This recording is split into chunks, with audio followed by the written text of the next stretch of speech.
Yo, yo, what's up? What's up? How are you guys doing? How are you guys doing? How are you guys doing?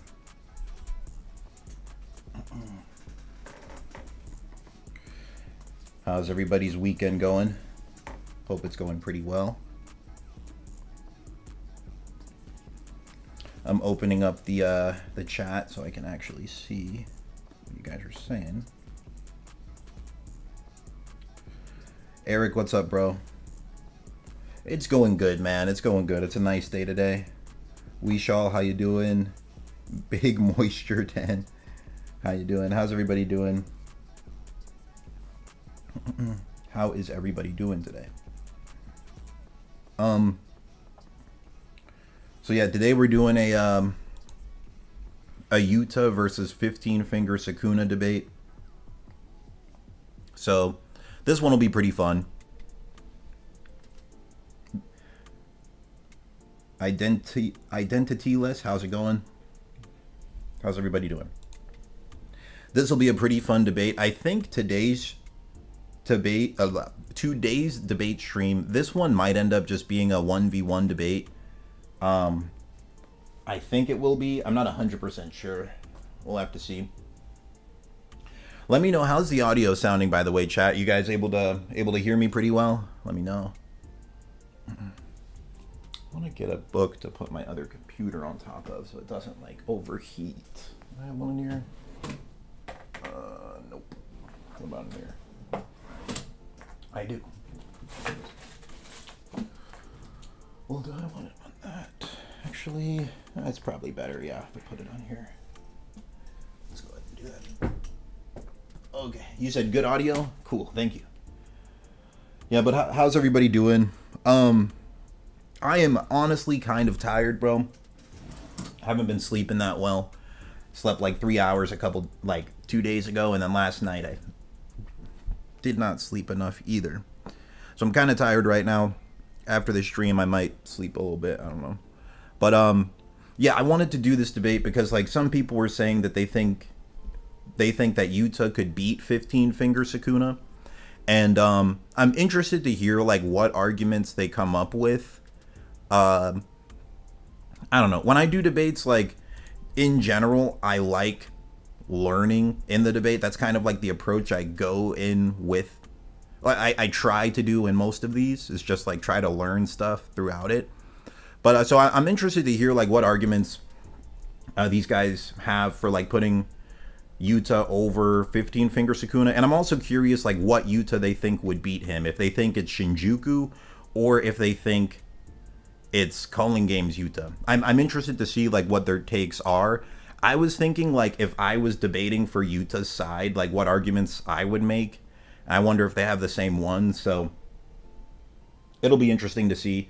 But yeah, I'll be defending 15 finger Sukuna in this one. And like the stance that I'll take in this debate, I'm going to say that 15 finger Sukuna would be more likely to defeat Yuta. That's the stance I'll take. And I'm interested to hear like what arguments they come up with. So let's go ahead and get this started here. Oh yeah, and if you ever want to like join these kinds of debates, like always check the polls that I do. Like this poll I did, I put a link in the pinned comment. This will like let you guys join the debates, right? So yeah, if you ever want to join the debates, like that's like how you do them. You just click there. But I think today's is going to mostly be a one-on-one debate. So let's go ahead and get into it. Let me what's like a good panel to start with? Let's just I don't know, I guess just anyone at random. And I'm also curious if they want to talk about 15 finger Sukuna or 16 finger. That's what I'm interested in seeing. I'm already thinking of like some arguments they're going to use, so it'll be interesting, right? I don't know. I guess I'll just click on a random one, like maybe this. All right. I think this is when he's fighting Jogo. Yeah. Cool. Oh, this is when he already beat Jogo, right? We'll just start with this, okay? We'll start with this. So yeah, let's start this debate, and let's do this. And I ask everybody in the chat, please do be respectful. You know, I don't want people being rude or disrespectful to anybody. Like, at the end of the day, these debates are for fun. So anyone who like is in the discussion today or in the chat, like, please do be respectful, okay? So all right, let's get started with this. Oh, whoops. Yo, Kenny, what's up, bro? Yo, what's up, man? How are you doing? I'm good, bro. Is your stream up? Yeah, the stream just started now. And I'm honestly interested in hearing your arguments on it. Like, at first I was saying that, like, I thought it would be easy to just say Sukuna's stronger, but I don't think that's fair to say. I actually am interested in hearing, like, what takes you have, what arguments you have. And I was thinking, like, if I were in your shoes, what arguments I would think of, and, like, I'm interested to hear, like, which ones you have, because, I don't know, you probably have some good ideas, so, what's your take overall? Like, what's the, like, main idea that you have? I just think it's stated twice that he's above 15 finger Sukuna. I don't think he necessarily has any anti-feats. We can get into, like, the Ryu stuff if you'd like. But I think, like, the Ryu stuff is pretty, like, unfaithful coming from you, because you don't think Yuta was at full power against him, let alone the fact that, like, Yuta gets stronger and everything, but you don't think Yuta was, like, at full power against Ryu, let alone that he was necessarily even going all out. You don't think he wants to kill them, so, like, I don't know, to me it seems pretty bad faith coming from you, that you're like, oh, well, like, Ryu got one shot, and then you try to apply that to Yuta. I don't think it matters whether or not Yuta does or doesn't have better durability than Ryu for, like, 3 different reasons. It's like, well, one, we know characters can have, like, singular worse stats than other characters, but can have higher stats than others. So, for example, Yuta, right, could have, like, not the durability to tank Shrine, for example, but just the speed and output to be able to kill Sukuna. I think that his durability doesn't necessarily matter, because I think durability and HP are 2 different things in the JJK universe, and I think that Yuta is going to have more HP in mirroring Ryu's, like, durability factor. So, like, I think that there are 2 different things. So I think the reason, like, Yuta in terms of quote-unquote output can keep up with Ryu previously and not, like, instantly die and stuff is due to his HP and his RCT, as well as the fact that, like, Yuta himself is now, at this point in the series, once Sendai ends, at a relative level of physical durability as Ryu. And then I think on top of that, that Yuta has, like, such a sophisticated kit that it's hard to beat him, no matter the circumstance, if you have better stats or not. Okay, no, those are fair points. I think this will be an interesting debate. I think it'll be fun. So no, those are good points. So here's just, like, before I, like, start talking on it, I just want to make sure that we're, like, on the same page. Which version of Yuta do you think would beat Sukuna? Yeah, I think that, like, the Sendai Yuta or whatever / pre-Sendai, that Yuta and 15 finger Sukuna would have, like, a really good fight, but I think, like, Yuta might take it. It could go either way, and I think, like, any, like, variation of Yuta past that tends to take it 70-30. Okay, are you fine if we start with, like, focusing on you said Sendai, right? So, like, the one that like the one that fights Ryu and Uro, right? Yeah, we can focus on that. Like, are you okay with him having, like, sky manipulation? Oh yeah, that's fine. Or, like, sky manipulation? Yeah.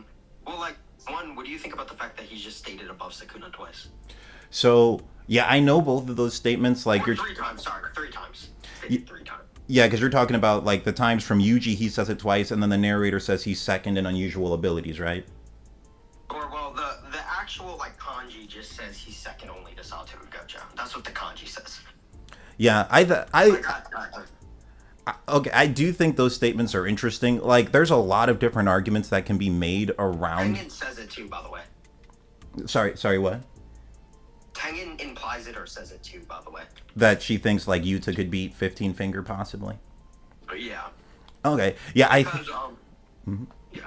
Oh, go ahead. Like I just think it's like stated so many times. So like when they're making the plan and they're like, oh yeah, Yuji and Yuta kind of has to go together because if 15 finger comes out, you know, Yuta has to take him down, and then like that's obviously implicative that everybody there, including Tengen, who sees everything, Yuji, who sees everything, and like literally was in the body of Sukuna, and he just states it twice. Tengen states it once. And like Tengen knows about like the Sukuna's open barrier and stuff. Yeah, Tengen looks at Yuta and he's like, "Yup, Yuta can handle that, right?" And that's the person like they want to handle 15 finger Sukuna. And then like I said, the narrator and like the specific kanji is just implicative of him being the second strongest. So. Yeah. Okay. So those are all interesting arguments. I'll answer them right now, and then I'll like make a point right after that. So when we're talking about the like, I think the strongest out of all of those would be the narrator statement, where it says that like the translation I saw, it said that Yuta was second to Gojo in unusual abilities, but you're saying you saw one that just says he's second to Gojo, period. Yeah. So TCB, which better says it, and then like if you put it through ChatGPT and ask ChatGPT, hey, can you like go kanji by kanji, it says it that way. I sent it to you before, but I can resend it in chat. It's in our DMs, but okay. TCB, which is just more reliable than Viz, well as like literally taking kanji, the statement, both just say, yeah, he's second only to Satoru Gojo. And I think it's just backed up by Tengen and Yuji also thinking, yeah, like if Sukuna comes out again, Yuta will face him and be able to put him in his place. So, okay, so like to address that point, here's what I would say. There's a lot of different factors that go into who's more likely to win a fight in Jujutsu Kaisen. It's not just like strength or just speed or just one individual thing. So the argument that I would make, I would say it could mean, like even using the definition you just said where he's second to Gojo, it could mean that he's second to Gojo in one of the many traits needed to win a fight. So for example, it could, and what I think would align with more of the other translations would be hacks. So he would have hacks second only to Gojo, which I think is actually, or let me word it like this. It could mean that Yuta's hacks are second only to Gojo. And the reason why that would make sense is because in a verse like Jujutsu Kaisen, 80% of your talent, I think the exact wording, it's like 80% of your ability is like based on innate talent, and a big portion of that is your curse technique. So someone like Yuta being able to copy other curse techniques would scale his hacks very high. And I think that would align really well. It also aligns with what Hikari and Urarame have like a statement pretty much saying the same thing about Yuta, where like Udarame's like glazing Hikari. She's like, well, like you're like a monster. Your abilities are super unusual. And Hikari's like, well, yeah, Yuta's even more unusual, which like aligns with the hacks argument. Yeah.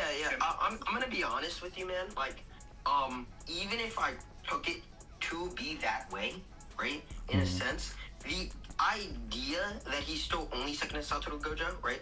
It seems implicative of some sort of strength factor. So even if that's like the abilities, and we agree 80% of Jujutsu sorcery are like a big encapsulation of that 80% is based off of curse technique or whatever, and the ability to utilize said curse technique, right? Because we do know that some people just don't have the ability to utilize it. For example, the clone guy that Gojo fights, and he's like, yo, bro, you should be so much stronger than this, right? So, like, it can be the case you can have a strong technique and not be strong. Same with, like, Megumi. Not saying Megumi isn't strong, but he's not, like, up to par to how strong his technique necessarily is.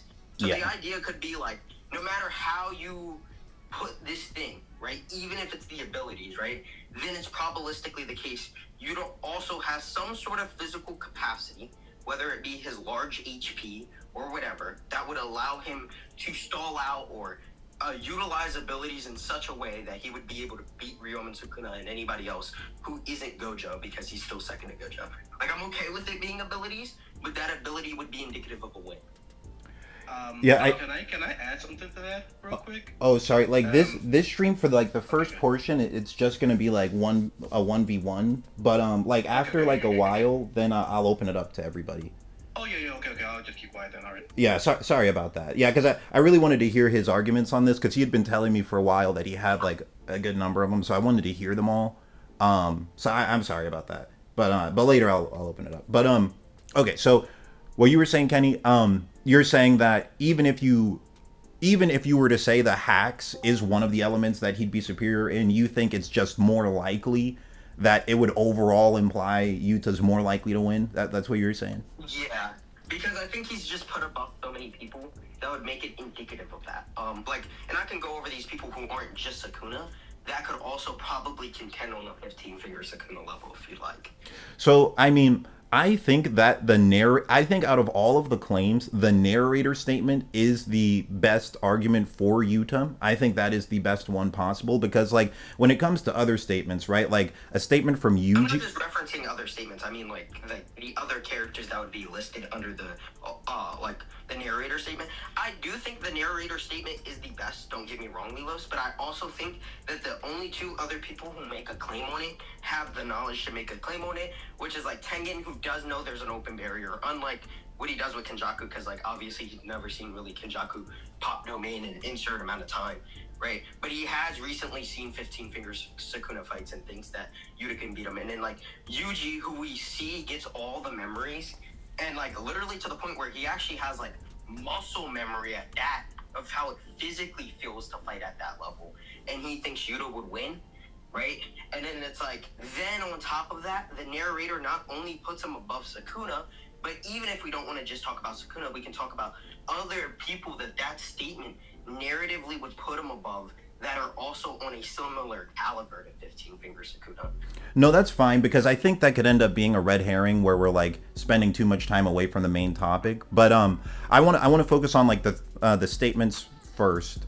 So like I was saying, I think the narrator statement is the strongest argument for Yuta. The reason why I don't think the Yuji statement would be that strong is actually based off of like arguments that you've used where like you were talking about it yourself where you're saying like when characters are below a certain power level, they can't really tell how strong characters are. Like, for example, we see with Naoya, he thinks that Toji and Gojo are like equal to each other, even though like he's a teen Gojo victim. Wait.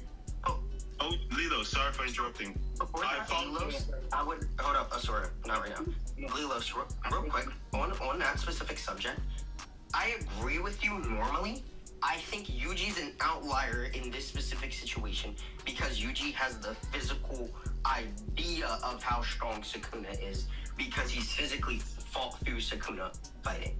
I mean, and he has the memories and ideas behind it. And it's not just Yuji who thinks this, it's also Kenjaku.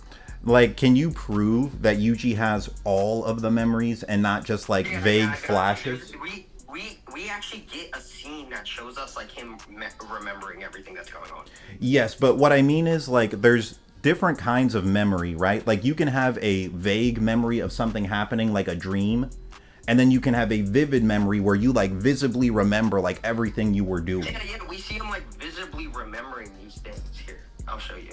Well, the argument that I'm making here is I'm asking, can you prove that it's like a vivid memory where he can like physically remember doing all these things, or is it just like a brief? He says he remembers like he was literally even hearing like here I'll send this thing. Well, I know the panel you're talking about. It's like right when Yuji regains control, he has a flash of like all these different things that Sukuna did.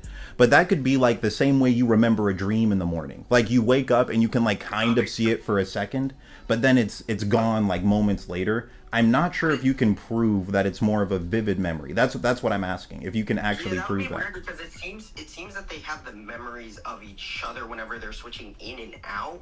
Like when Yuji switches out previously, and like I said, like he seems to have some sort of vivid memory because he remembers these things that happen, like not even just then, but later, and it's multiple different instances that he's remembering, like instances when Jogo and him fight, instances when like he kills the girls originally. Like it doesn't just seem like he doesn't have an idea of it. It seems that he's getting everything back, and it's not just his like mind, it's his physical body too, because that's just what we're told to be the case that how he gets so much stronger so quickly is like. I mean, the reason I'm asking if you can prove this is it's because like I'm not sure if that's a super solid argument, because I have the panel on screen right now, and like the images Yuji sees, he sees like 4 panels, right? He sees like Sukuna killing those girls. He sees an image of like Sukuna scaring Kusakabe and Panda, and then he sees like people being torn apart from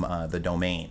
But like it seems to be the case, like I said, like it seems to be the case when Sukuna's inside, like when you reverse it and Sukuna's inside, like he can see what's happening and stuff and remember what's happening and even interact with Yuji. So I don't see the case of why like Yuji wouldn't have that same interaction level. Well, I mean, the reason I'm saying that is like there's a couple things. Like one, when it comes to physical memory, Yuji clearly doesn't gain 100% of it. Like if that was the case, Yuji would be able to fire dismantles immediately afterwards. Wait, I disagree. Or he would just have stats like equal to 15 finger Yuji Kuna, but he like doesn't. Wait. I disagree. It could be the case that he is learning at that exponential rate of like in that case, right? And he does like for short periods actually keep this. But the way muscle memory works is in a sense of repetitive motion. So like for example, right? Sukuna's only in his body for like what 10 minutes or something like that, 15 minutes. Like it's some very, very short amount of time, and that's not just that fight. It's like a holistic thing. Yet it's just stated Yuji has so much exponential growth from like 15 minutes worth of Sukuna ever being in his body in the first place. So I think it's weird that he's not gaining some sort of like pretty big jump from Sukuna being in his body. Like, well, no, he does get some kind of buff, but like he's clearly not a 15 finger Sukuna level combatant. No, I agree, but the idea is if his body can physically remember these levels, there should, and like that's how it's growing so exponentially, sees everything that happens as well. Yeah, I'm not saying that he doesn't have some kind of idea. I'm saying I don't think he has a clear, vivid idea, and that's what I'm asking if you can prove. And it seems like it's more of a debatable thing because, at most, I mean, I'm not sure if you can go from proving that it's clear and vivid instead of just vague. I don't think you can prove that specifically, because even if you go with like the muscle memory argument, even the muscle memory clearly isn't vivid. Otherwise, he would just have the same physicals as 15 finger Sukuna, and he doesn't. I think his muscles, like I think that's the point. I think his muscles are physically trained to a point where they can get to that physical level. It's just because Sukuna wasn't in there long, he isn't like necessarily immediately at that level. But now his muscles are trained to that. Like I'll give you an example, right? There are some people who in their prime, like bench, like let's say 415, right? And then they stop training for a year or whatever, get a little fat and stuff, right? Their body and their muscle fibers still remember how strong they used to be when benching 415, which is what allows such an exponential growth from them to when they come back to the gym, they're capable of getting back to 415 in a short period of time, which I think Yuji does, right? Like within a month, he goes from like not being 15 finger Sukuna level to physically being 15 finger Sukuna level. And if not, you can argue. Even then, I don't think he ever really reaches it, to be honest. I think he does. Like, I think, Yuji, who doesn't even, I don't think you can prove get stronger because his only fight he participates in, he doesn't have cursed energy. He physically fights on par with a 15-finger Sukuna or 16-finger Sukuna. No, he does not. Because, that Sukuna's down to 10%, and he's saying, oh, yeah, I can still, clearly kill him. It'll be no problem. Wait.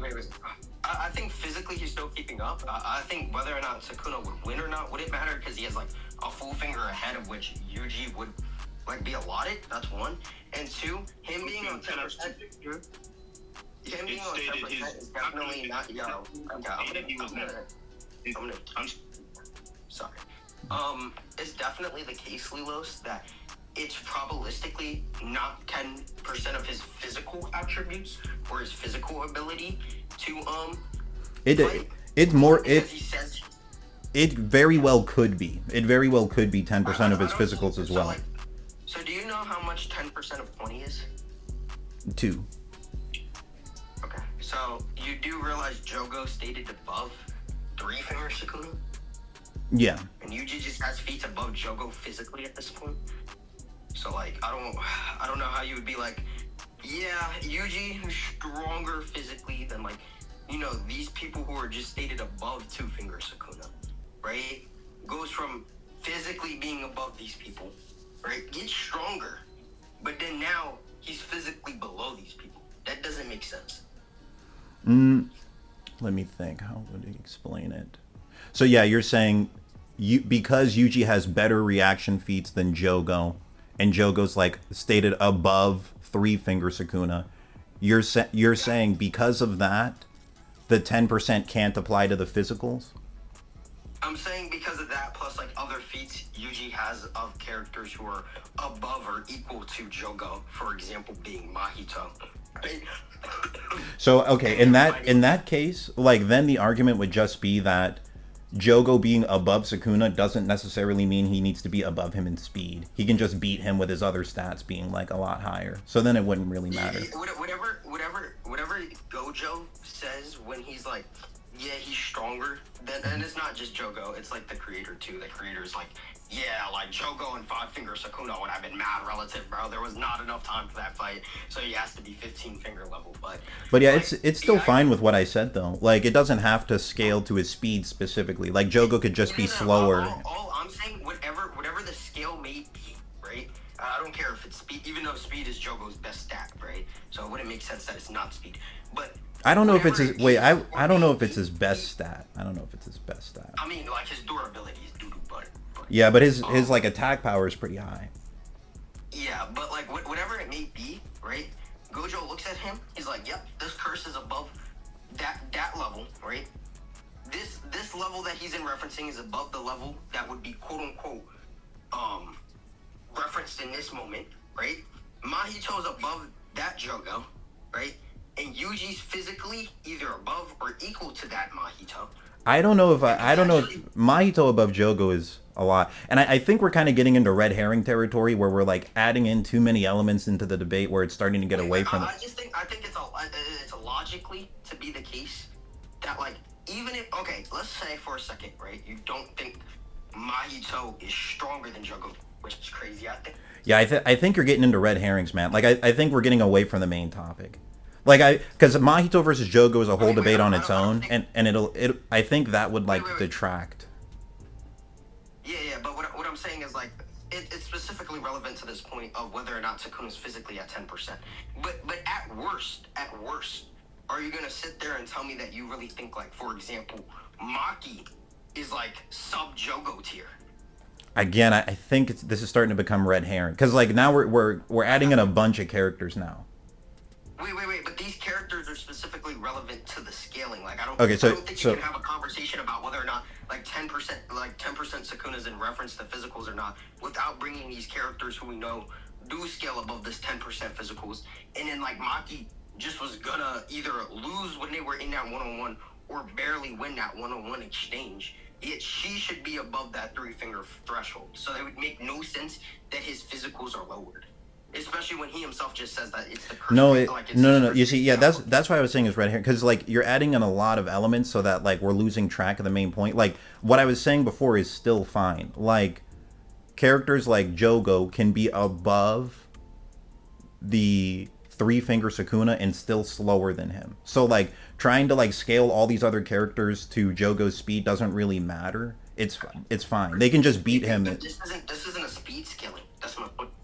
My point is like whatever it is that makes him above this level of Sukuna, I really don't care, right? Whatever it is that makes him above this level of Sukuna, right?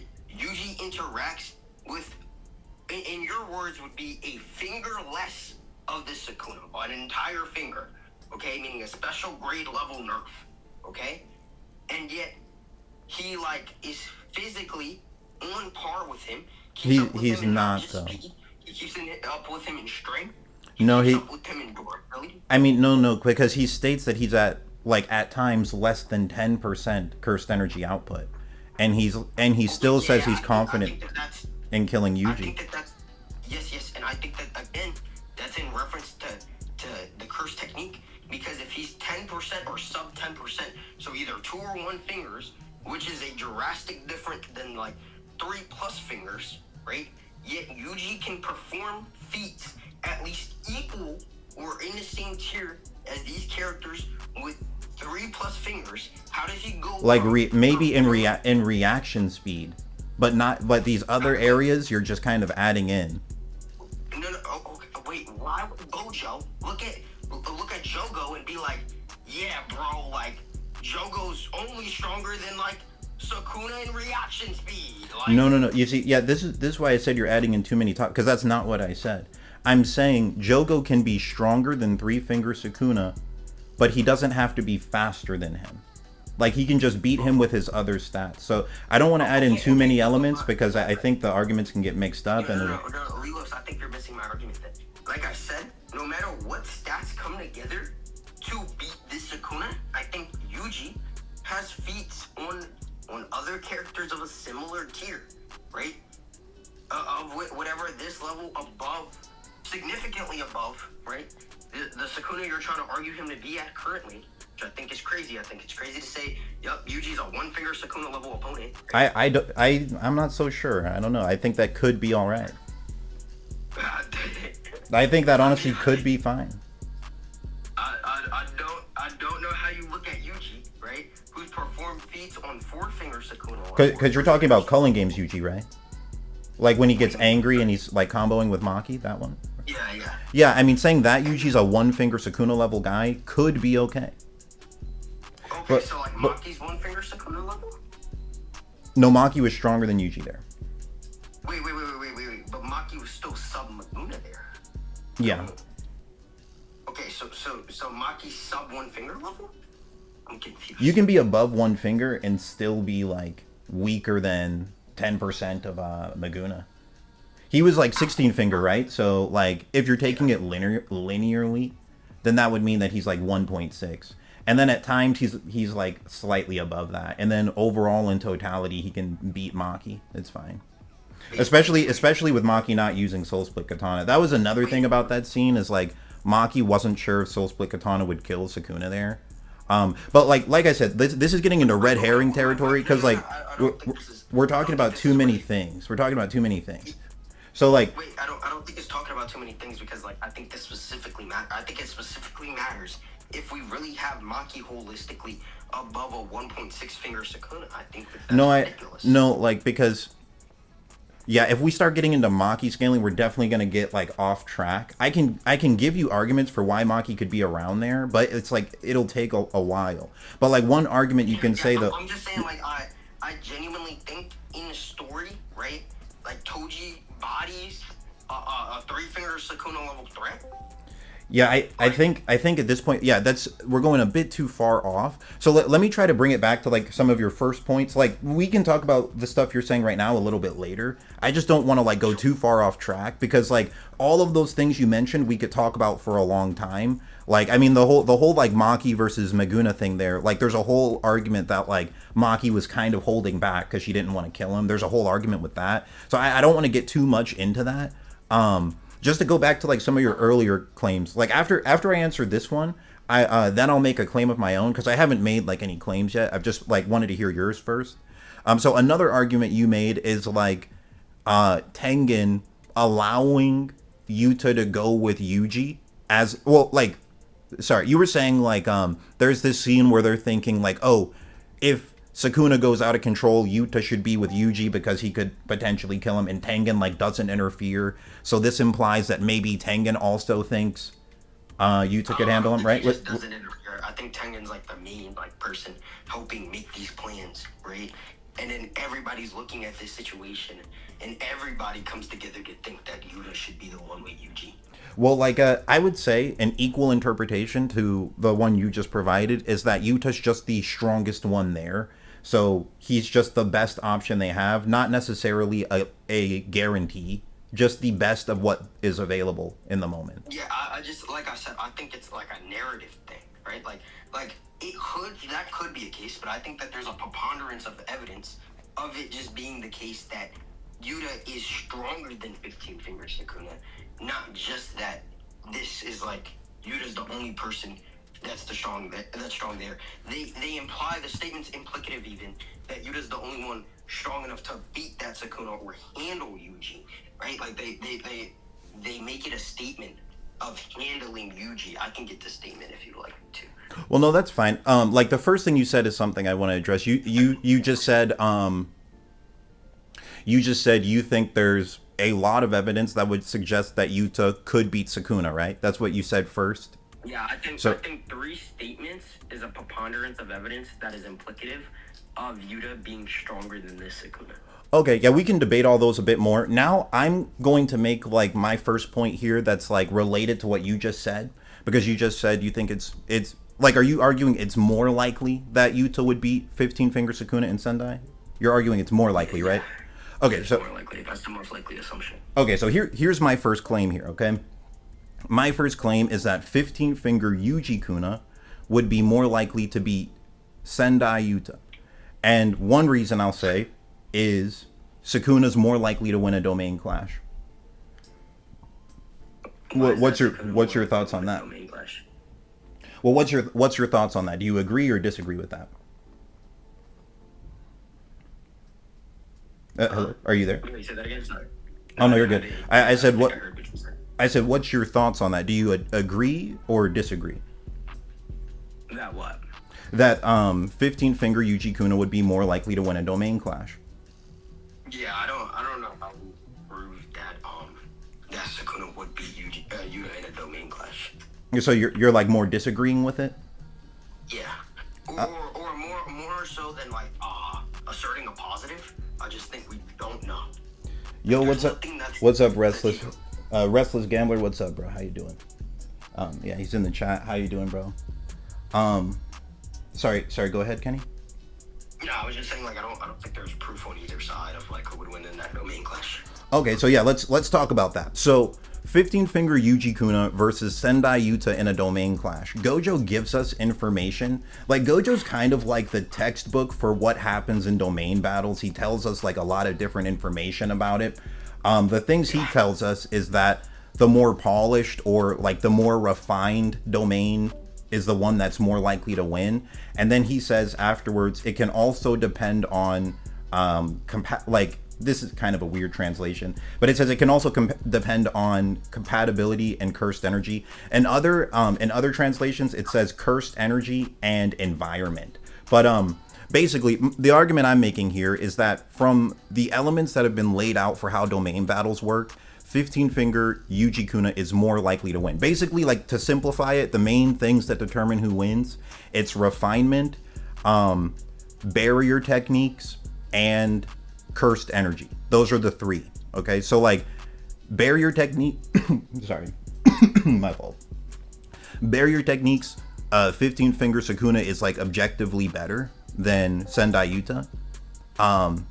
Then refinement, because Sukuna has an open barrier domain and Yuta does not. Okay, why does having an open barrier domain mean you're gonna immediately win? No, that's just like a barrier skill. It's okay. Yeah, it shows like objectively superior barrier skill. It's objectively superior. Why is that objectively superior, right? Like, we have Gojo, for example, right? Who we're just told, right? What's up, Goof? Equal clash with Sukuna. Yes, but like, so that's more evidence to what I'm saying. Like, that's like where you actually see for the first time objectively that open barriers are better. It's because Gojo and Sukuna were actually equal. Like, they were equal in all the other elements. Like, the refinement was equal. Like, well, it ended up equaling out, right? Like, when you added up refinement and cursed energy, they were equal there. But like, the one advantage Sukuna had was he had better barrier skill. He had an open barrier while Gojo's was closed, and that gave him the advantage. Then Gojo immediately readjusts, right? And then like they cancel each other out like 6 times in a row. I yes, just think that no, that's. I mean, it wasn't like, yes, so Gojo's able to adjust with basketball domain, but to be completely. That's not the only adjustment he makes. That's not the only thing he makes. I know, like the second domain, he like flips the conditions and but open barrier is still better because it like so let me explain it like this. If you have a closed barrier and your opponent has an open barrier, and you're equal in everything else, the person with the closed. That's assuming that they're equal.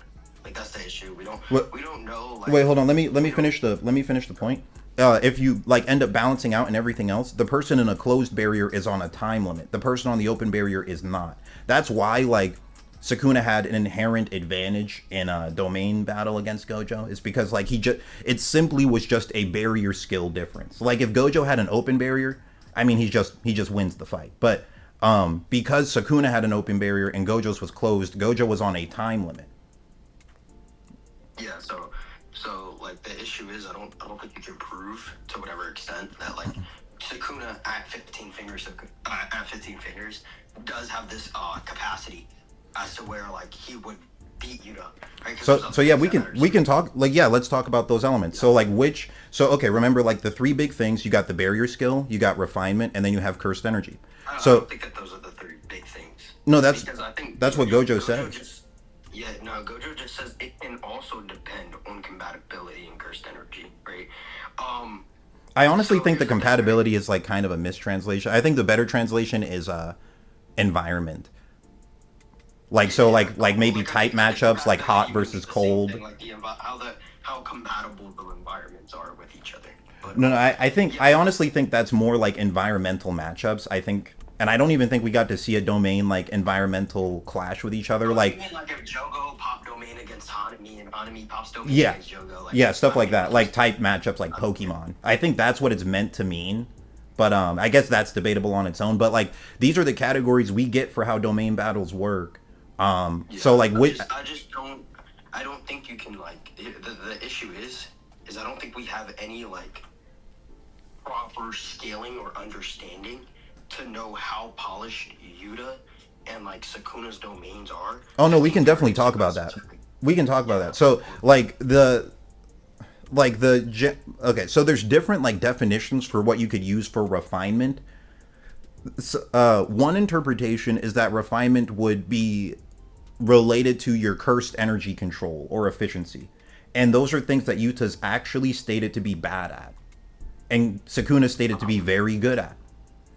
So when you think cursed energy control would be implicative of that level, because even after the training, right, Gojo just outright tells us that the only thing he thinks that Yuta was lacking in was his cursed energy control at this point, right? Or just was in general always been his cursed energy control.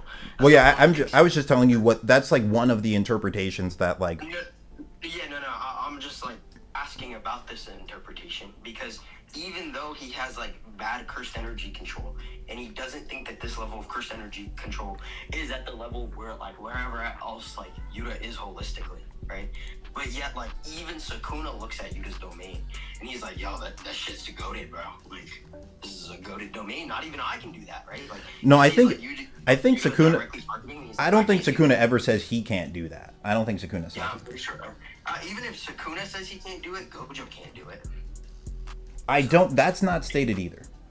Yes, it is, because it's stated that the only way that it won't hit other people is if they're directly touching Gojo. No, that's not. No, that's not exactly right. That's not exactly. That's like the weakness. No, that's the weakness to Gojo's domain. Is that if you're making physical contact with him, the sure hit doesn't hit you then. That's not the exact same thing as saying Gojo can't select targets. That's not the exact same thing. If he can select targets, why is he always touching Yuji and having Yuji touch him while they're doing this? I mean, that doesn't 100% guarantee he has to. Wait, actually, let me look and see if that's even true. Is he always? Wait, actually, no, that doesn't even matter. No, he like, dude, that. Wait, if he can selectively target, why didn't he hit in Shibuya? Yeah, they state exactly why. It's because like, just him creating the barrier would crush the people outside too. Like, so even if he's just selecting people, Gojo doesn't have an open barrier domain, right? Like, no. The barrier would crush them. The barrier would crush them. When he does the 0.2 second domain, why didn't he opt to not? It was just a spur of the moment thing. And like, so like the way Gojo thought about it, it was like, if he used his domain wait, hold on. Like they actually have an exact line of dialogue explaining exactly what you just asked. Because they're like, if he tries it, the barrier shell would crush people still. So it was like, even if he tried to exclude people, it would end up killing some civilians at the very least. Like, no, there was like no way around it. Like, they set it up just like that on purpose. But yeah, I'm sorry, I couldn't hear what you said. My dad called me. Oh no, you're good. No, like they have an exact scene where they explain the answer to that question. Where they were like, yeah, but what if Gojo can like just target us? And they're like, well, even if he just targets you, Gojo's domain is still going to have a barrier. So anyone outside the barrier is going to get crushed. So like, wait, but Gojo could but both aren't true, right? Because one, Gojo does pop domain and he does it for the 0.2 seconds. Then why doesn't he just target them there? And two, Gojo could have just popped a domain that was smaller. And not crushed them. I mean that was the explanation they gave in story. And if I'm gonna be honest with you, but whoever gave that explanation would have just been wrong, because either scenario, right? Like Gojo himself, right? For example, like they're questioning it, right, or whatever. Cool. They don't know if Gojo can or can't. They just think that if he can, right, there's a good chance he still doesn't do it because it crushes them or whatever. Gojo would know, right, whether he can or can't. But Gojo does know that he can shrink his barrier, even if it's not to basketball domain size. We're just told that, like, you can shrink a barrier that you can envision yourself an insert amount of people fitting, right? So as long as he envisions that variation of the barrier, right, and just doesn't select them as targets, right, he would have just won the fight instantaneously. Well, but I mean, he doesn't do that. I mean, yeah, if I'm going to be honest with you, Shibuya has some weird writing. Like, there is some plot stuff happening, if you want me to be completely honest, because, like, right after he stuns them with Unlimited Void, right, the smart thing would have been to just kill the disaster curses. They were frozen for, like, 3 minutes, but he doesn't do that. I mean, so not necessarily. He can think that the reason, the smart thing to do is, like, kill these, like, transfigured humans. And I think they explained this, was that the transfigured humans pose more of, like, threats to, like, the humans and, like, everything else. So, like, killing them first, he knew he could deal with the disaster curses, like, on a lonesome. But I mean, I think this is a bit off topic, because it's like I hear your logic. Like, you have a point. I hear what you're saying. But, like, when the story gives us a answer to the question, I think it's fine to just use that answer. Because, like, they told us the reason why Gojo didn't select targets was because it would crush people outside of the domain. But you're saying, like, he could just make a smaller domain. And Yeah, I mean, that comes from a person who doesn't know the limits of Gojo's abilities, right? Yeah, but Gojo but knows even his limits, he opts not to do the thing we know he can do. But even if we go with that interpretation, you could just make the argument that just because Gojo's not making the absolute best decision in the heat of the moment while he's massively holding back, that doesn't mean he can't do those things, right? It's just a choice he made. Him making a choice doesn't mean that the other thing isn't possible anymore. It's just a choice he made, and that's all. I don't think you can prove that, like, for example, when he's first dropping down and he, like, sees them there, right? That, like, he's in, quote unquote, the heat of the moment, right? That's not the heat of the moment yet. If he, right, and he's no longer in the heat of the moment, right, he could just be like, okay, let me pop domain, right? But I think we're getting off track though again. I think we're getting off track because it's going more into like what Gojo's capable of and stuff like that. My point, like my whole argument though is, I don't think you can assign a specific property to what refinement is. I don't think you can assign the levels of refinement Yuta and Sukuna have at this very moment in time. So if that's the case, right? Like, you're just saying we shouldn't use any of the information in the series that implies anything. We should just ignore it all and say we don't know what it means. I'm not saying that. What I'm saying, right, is I think that whatever the implication is, these people do see Sukuna pop domain, and they still think Yuta, at the bare minimum, has a chance, right? So it seems to be the But case. that kind of goes against what you've already said. Like, how would they even know what Yuta's capable of? How would they know How would they know what, like, the strength of Yuta's domain is or anything like that? Like, you're talking about Tengen? The creator would. I thought you were talking about Tengen. No, I'm not just talking. I'm like I said, it's just a preponderance, but like the narrator would have an idea of what Yuta is capable of. Okay, but when we actually analyze the feats, what we see in the actual story, right? we get this chart of things that determine who's more likely to win in a domain clash. So when we're talking about refinement specifically, I was telling you like an interpretation is that the refinement, it's like similar to efficiency or control. And you said you don't want to use that one? I don't like, again, like there's nothing directly telling us that that's the case, right? And I think both have its issues because of the like Gojo and Sukuna fight and other instances in the series. Yeah, it's just there's similar terms like refine and like efficient. Something that's refined and something that's efficient, they're similar. So like this is where like the concept comes from. People think like, oh, these might be connected. Like cursed energy efficiency and refinement might have some connection, or that control might have some connection. Like that's where the idea comes from. And I is an assumption. Well, I just think that's better than just saying we have no idea when we do have similar terms in the story. You know what I'm saying? Even if we do, right, go off of that idea, which I don't think you can necessarily put to it. But I think no, I do think it's fine because like when you look at, I think you can have cursed energy efficiency in different things too. Well, like the reason another, let me try to say it like this. Another reason why I think that argument is actually okay is because it would explain why Gojo's able to equally match Sukuna in a domain clash. Because like Gojo's efficiency is top 1 in the verse.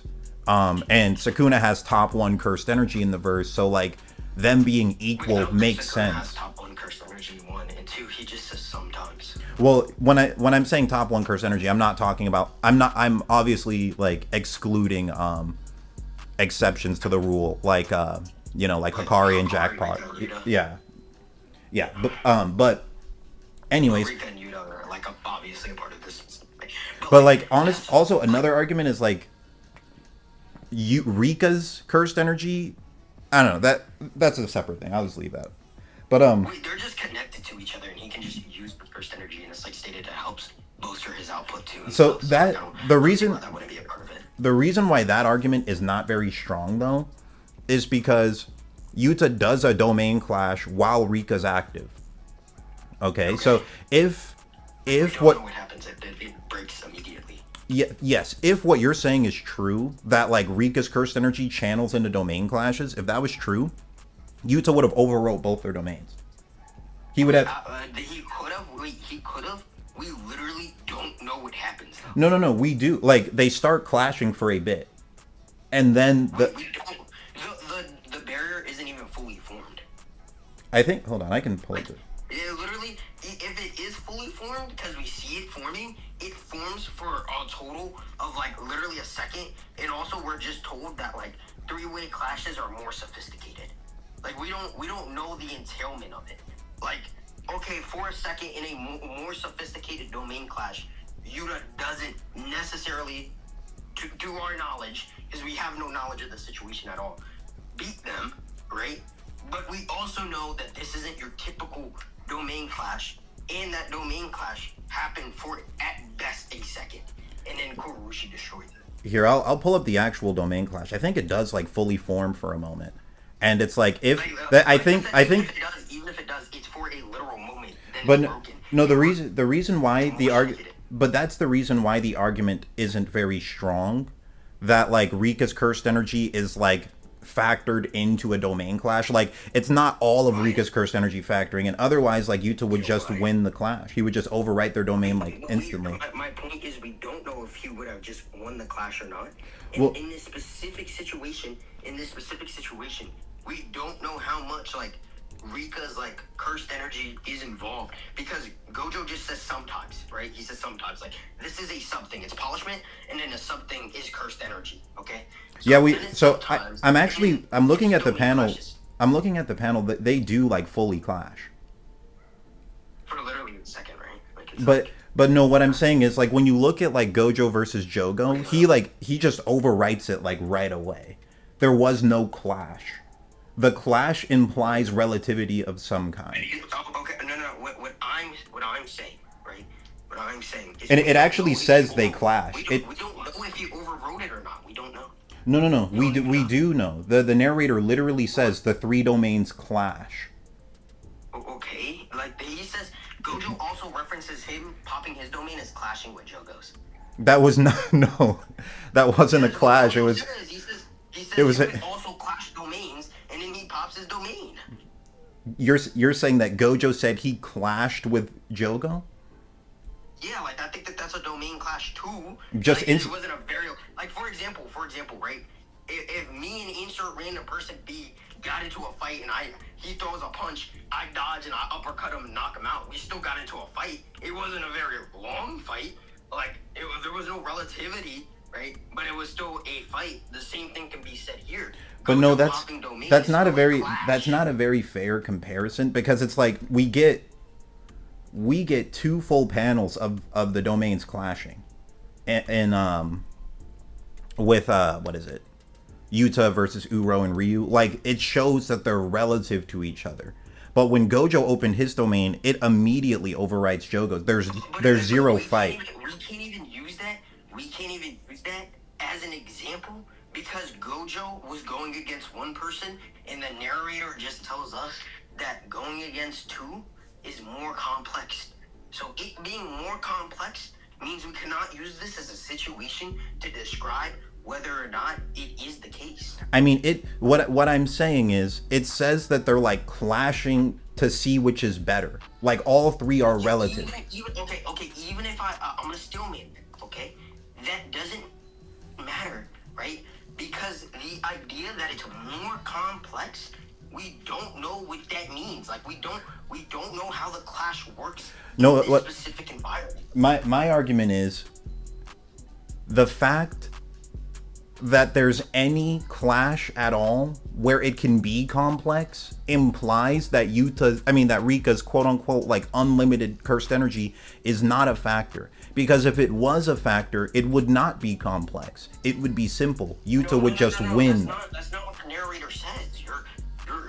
You're confusing what the narrator says. The narrator does not like say anything about Yuta, Uro, and Ryu in this sentence. It's just saying that the clashing of 3 domains is more complex than the clashing of 1.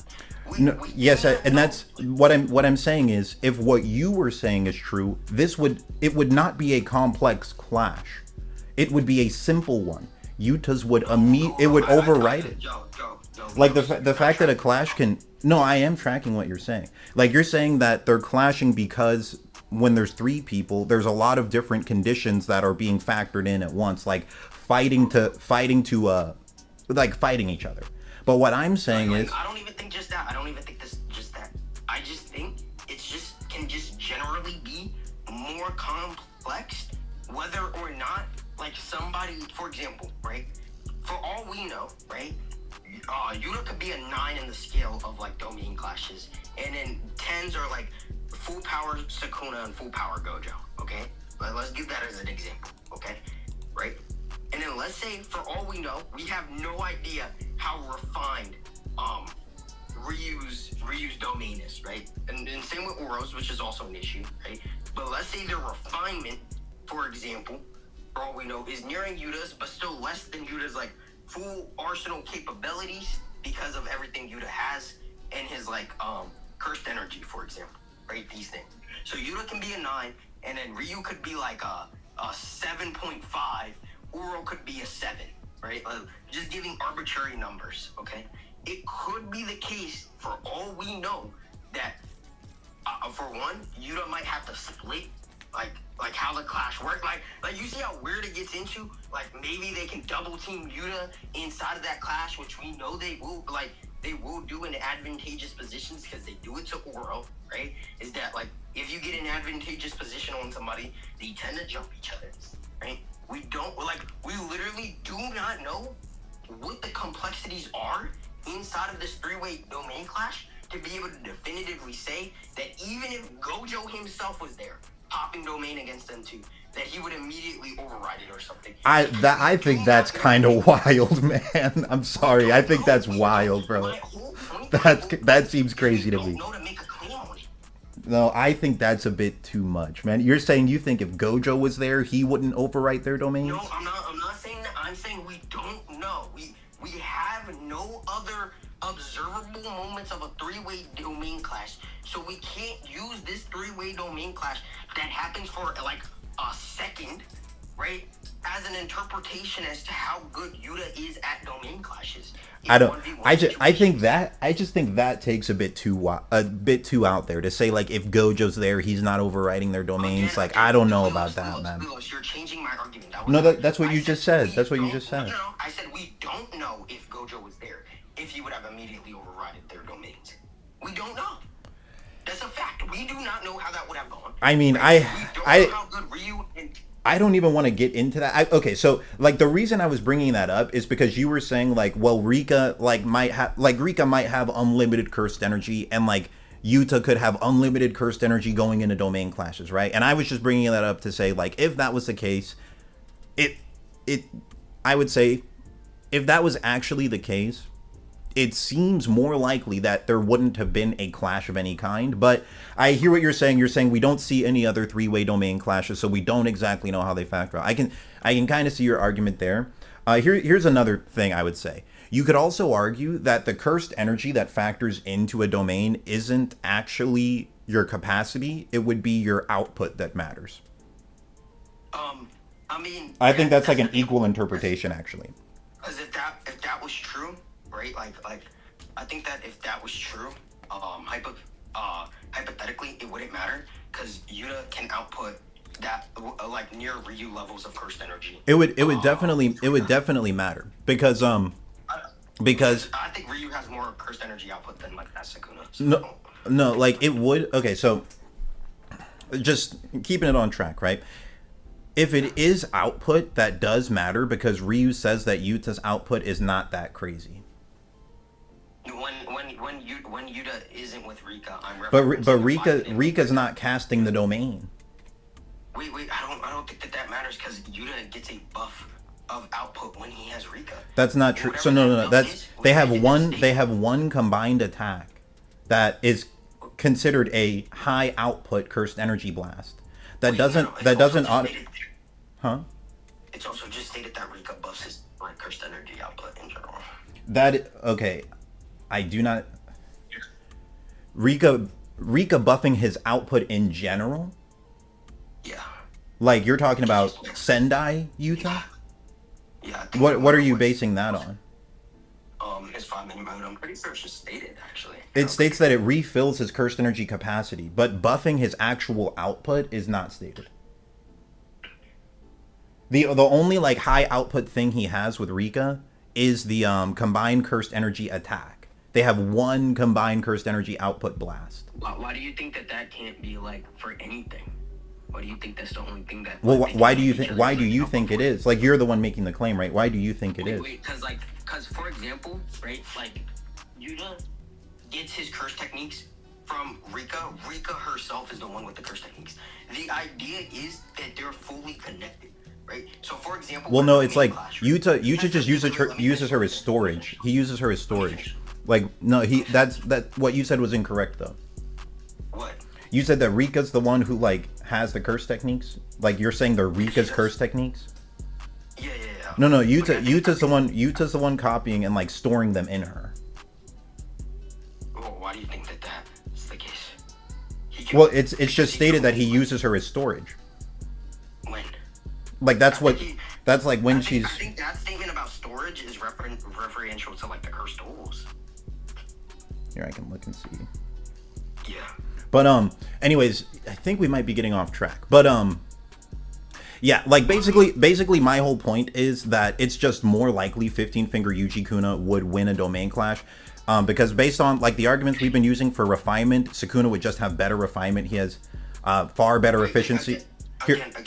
Hold on. Let me finish the argument here.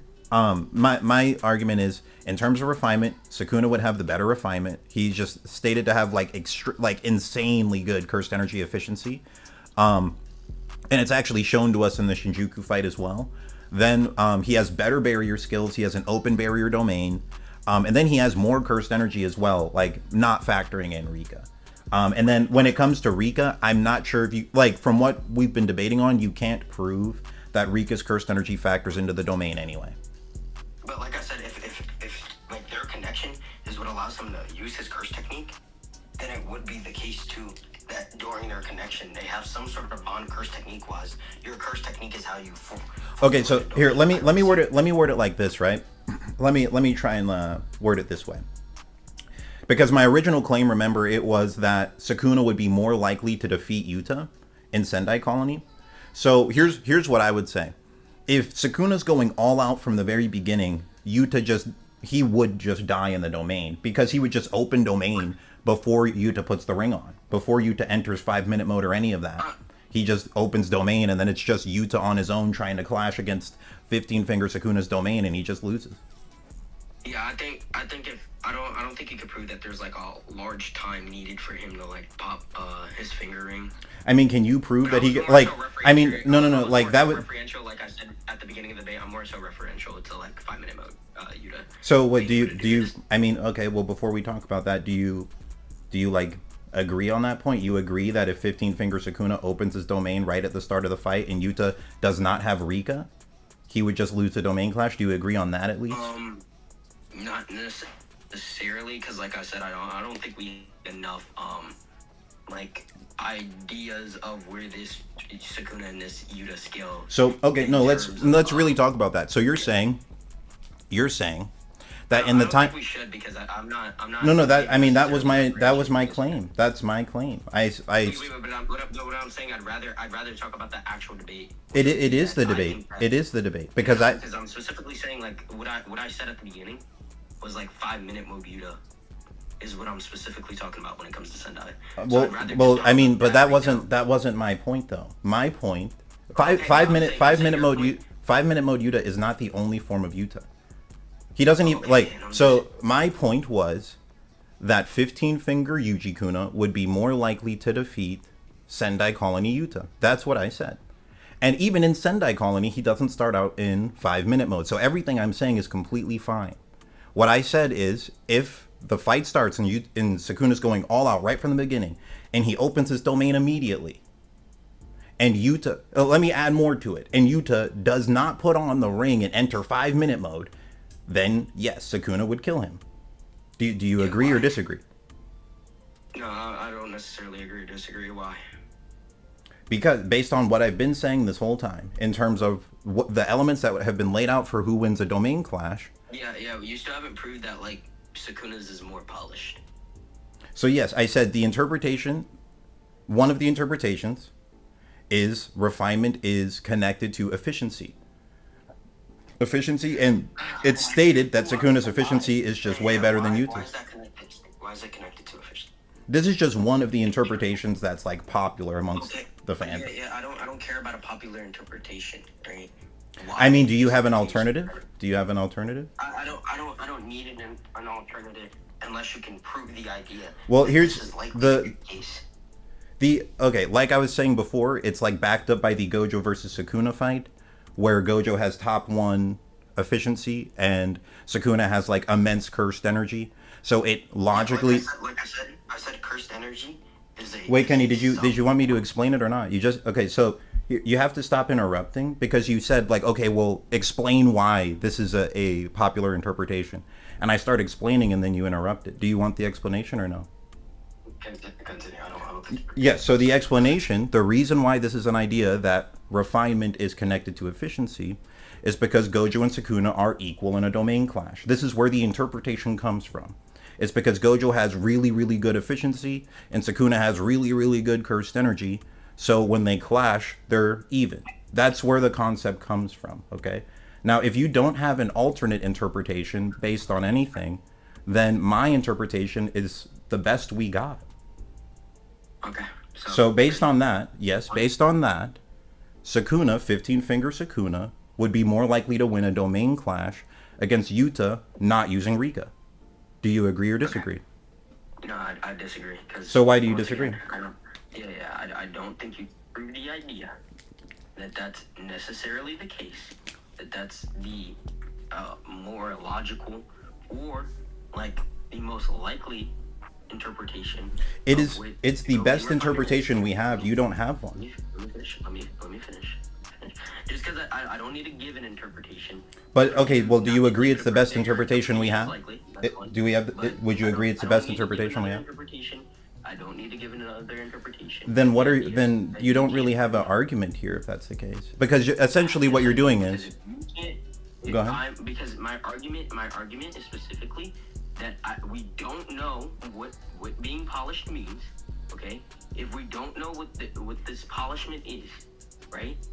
And you're giving an explanation, and then I'm like, okay, well, why is this explanation likely? And then you can't actually give a reason as to why this explanation is likely. I did. Besides saying that. I did give one. Okay, and I was gonna go into why I don't think that that's a proper explanation as to why it's likely. If you want me to actually do that. Oh yeah, go ahead. You started cutting me off. Okay.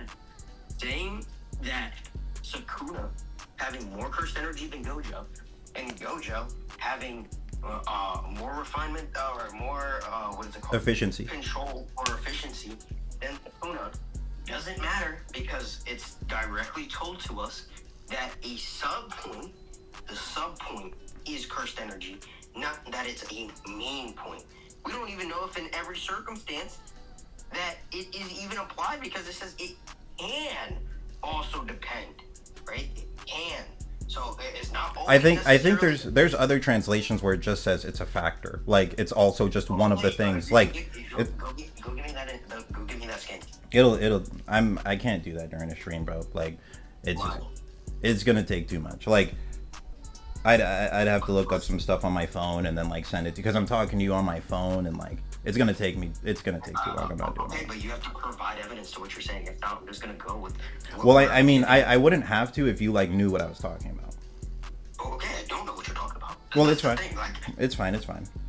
But but I mean, these are like the thing. Okay, so let me make sure I'm understanding your point here. You're just saying you don't want to use this interpretation. Why? Yeah, I'm just saying. Just because we can't denote any hyper specific, like, oh, this is probabilistically the case to any interpretation that we have. If that's the case that we don't fully know, right? I mean, I think it's a really good interpretation, honestly, man. It makes logical sense. I think it's a good interpretation. I'm not really sure why you have a problem with it. You can think it can make like colossal sense, but it doesn't provide a probability factor. Without a probability factor, I don't think we can apply anything as the one thing that is denotated as what the polished domain is. If we can't make anything denotated as what the polished domain is, I wouldn't say the idea that Sukuna would be Yuta in a domain clash. But I mean, even if we said that, you yourself don't have a better answer based on anything. So hold on. Let me finish my point. What I'm saying is, even if we said what you're saying is true, even if we said that, you are not providing any other interpretation as to what this could be. Mine is an interpretation based. Hold on. Mine is an interpretation based off of things we actually see in the manga. Therefore, Kenny, hold on. Therefore, my interpretation is the best interpretation we have, and you're saying you don't like it, but you're not providing a better one. Yeah. And okay, and here's the other thing, Kenny. You're saying like, well, you can't 100% prove that this interpretation is true. That's the nature of debates in general. Most of it, like, it's not like we're the. Wait, Kenny. You're strawmanning me, dude. What did you word for word? What I'm trying to say is not referential to my argument. I said one, you can't make a probability factor for it. Okay, I never said that you had to prove it 100%. I said a probability factor. Based off of what we talked about, there is no probability factor to what you think is what's in reference to being polished. That's one. Two, right?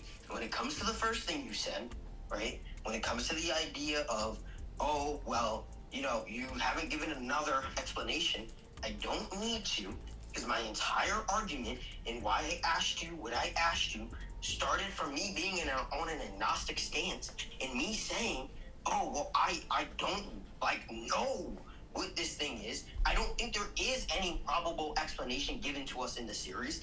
And since there's not a probable explanation given to us in the series, unless we get a direct statement, unless we get, which there are cases of direct statements in the series, right? Unless we get a direct statement, or we get, a visible showing of the domain clash that happens, I do not think you can say that one character has a better domain than the other. No, that's just an argument of silence. Not everything needs to be completely painted out, word for word, explained to us. You are allowed to. Hold on, Kenny. Hold on. Let me explain my point. In a debate in general, right? It's not like we're not the authors of the manga, okay? We are using the information that's been provided to us, putting it together, and creating logical conclusions from it. That's what you're doing as well. That's the whole point of a debate in general. Is like you're reading the manga, putting things together, and making logical inferences based on that.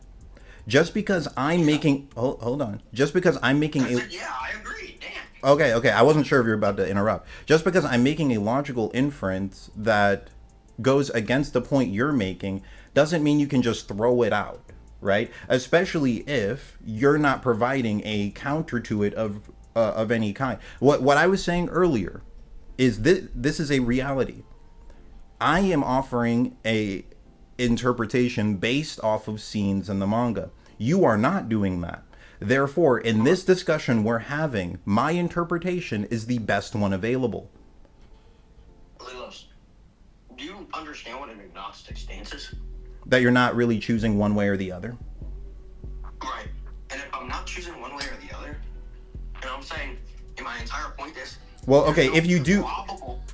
Well, if you're not choosing... Let me finish. Let me finish. Alright, go ahead. And there's no probable explanation, right? Because you can still make probable explanations based off of a series, right?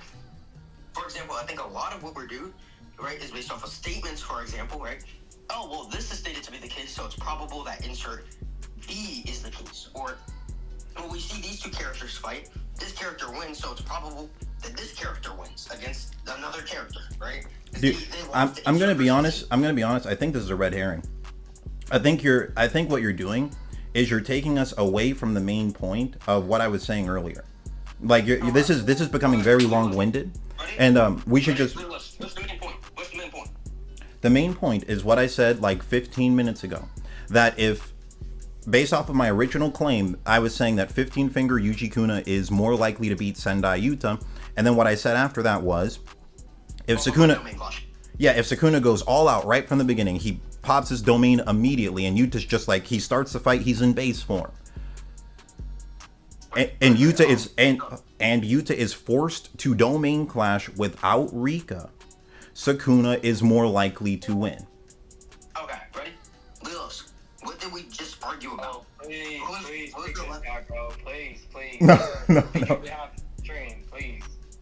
No. Leos, what were we just arguing about?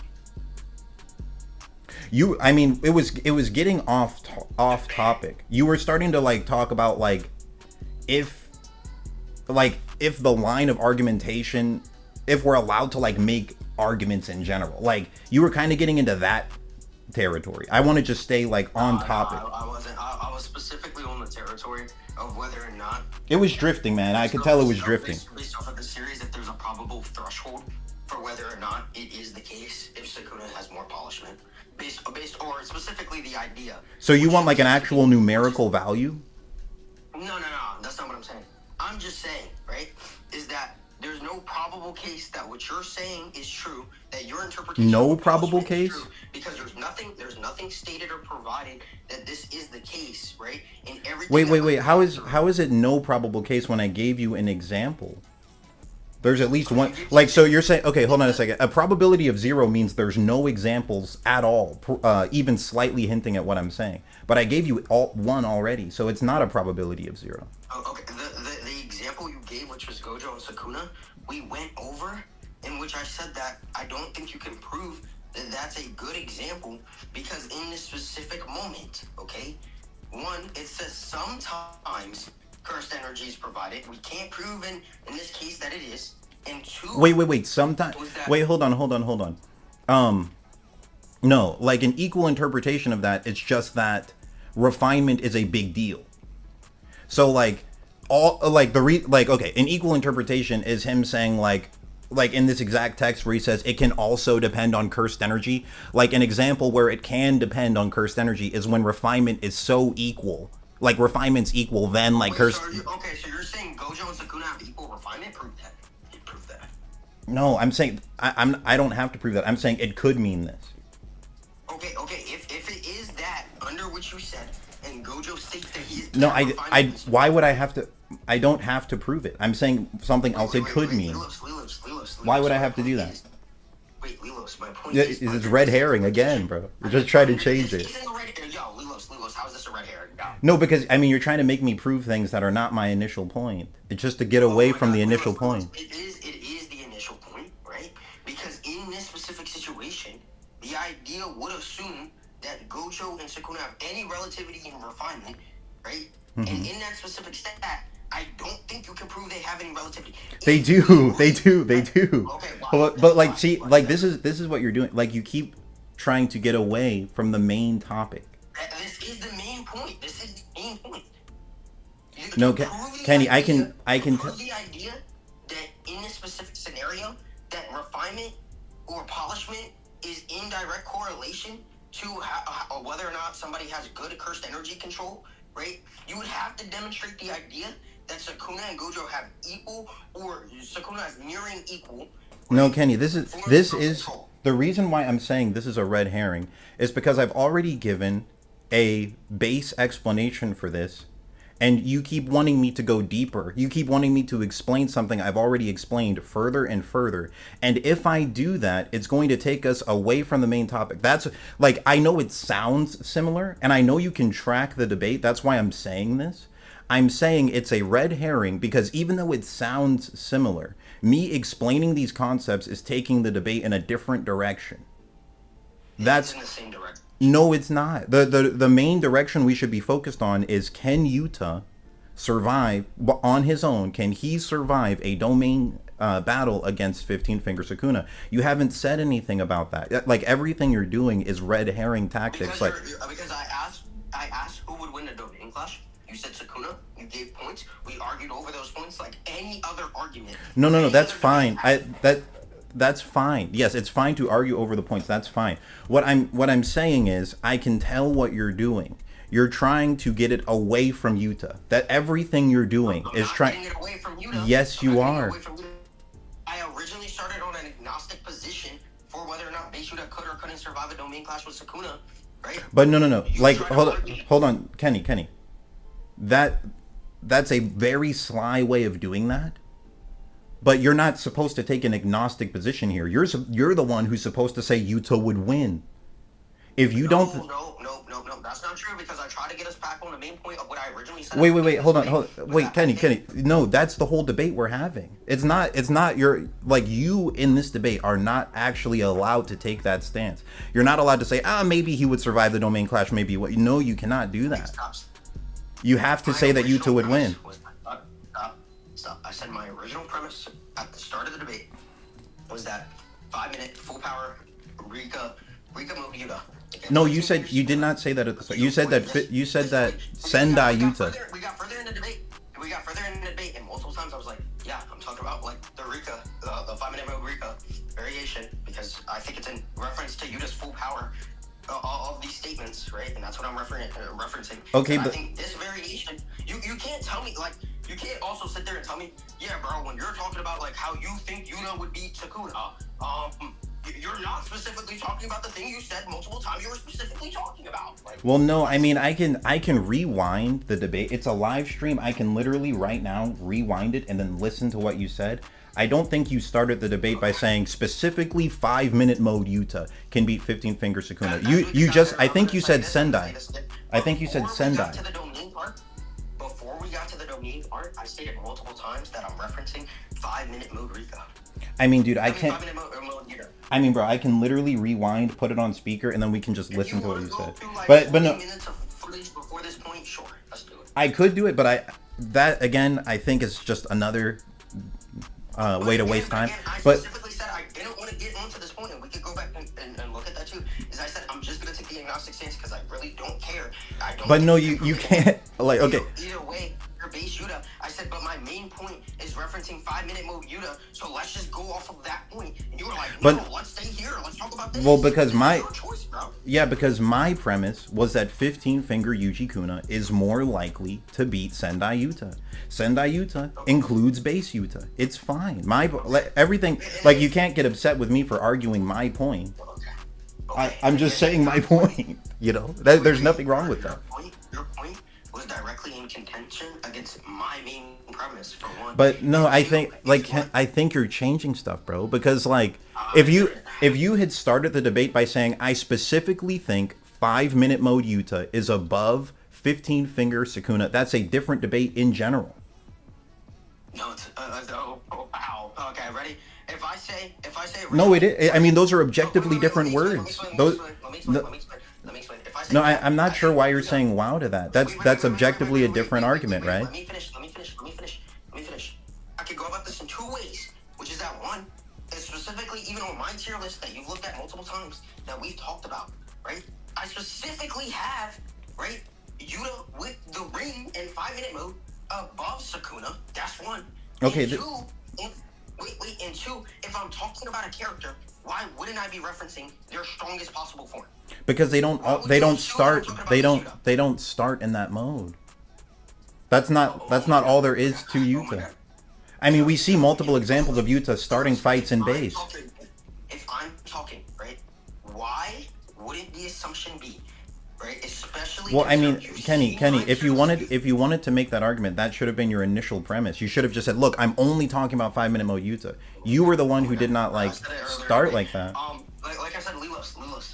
I said, I don't care who you... Like, I don't care, nor do I know who would win a domain clash against a base. But no, like, okay, but you can't... Okay, Kenny, that's my argument, though.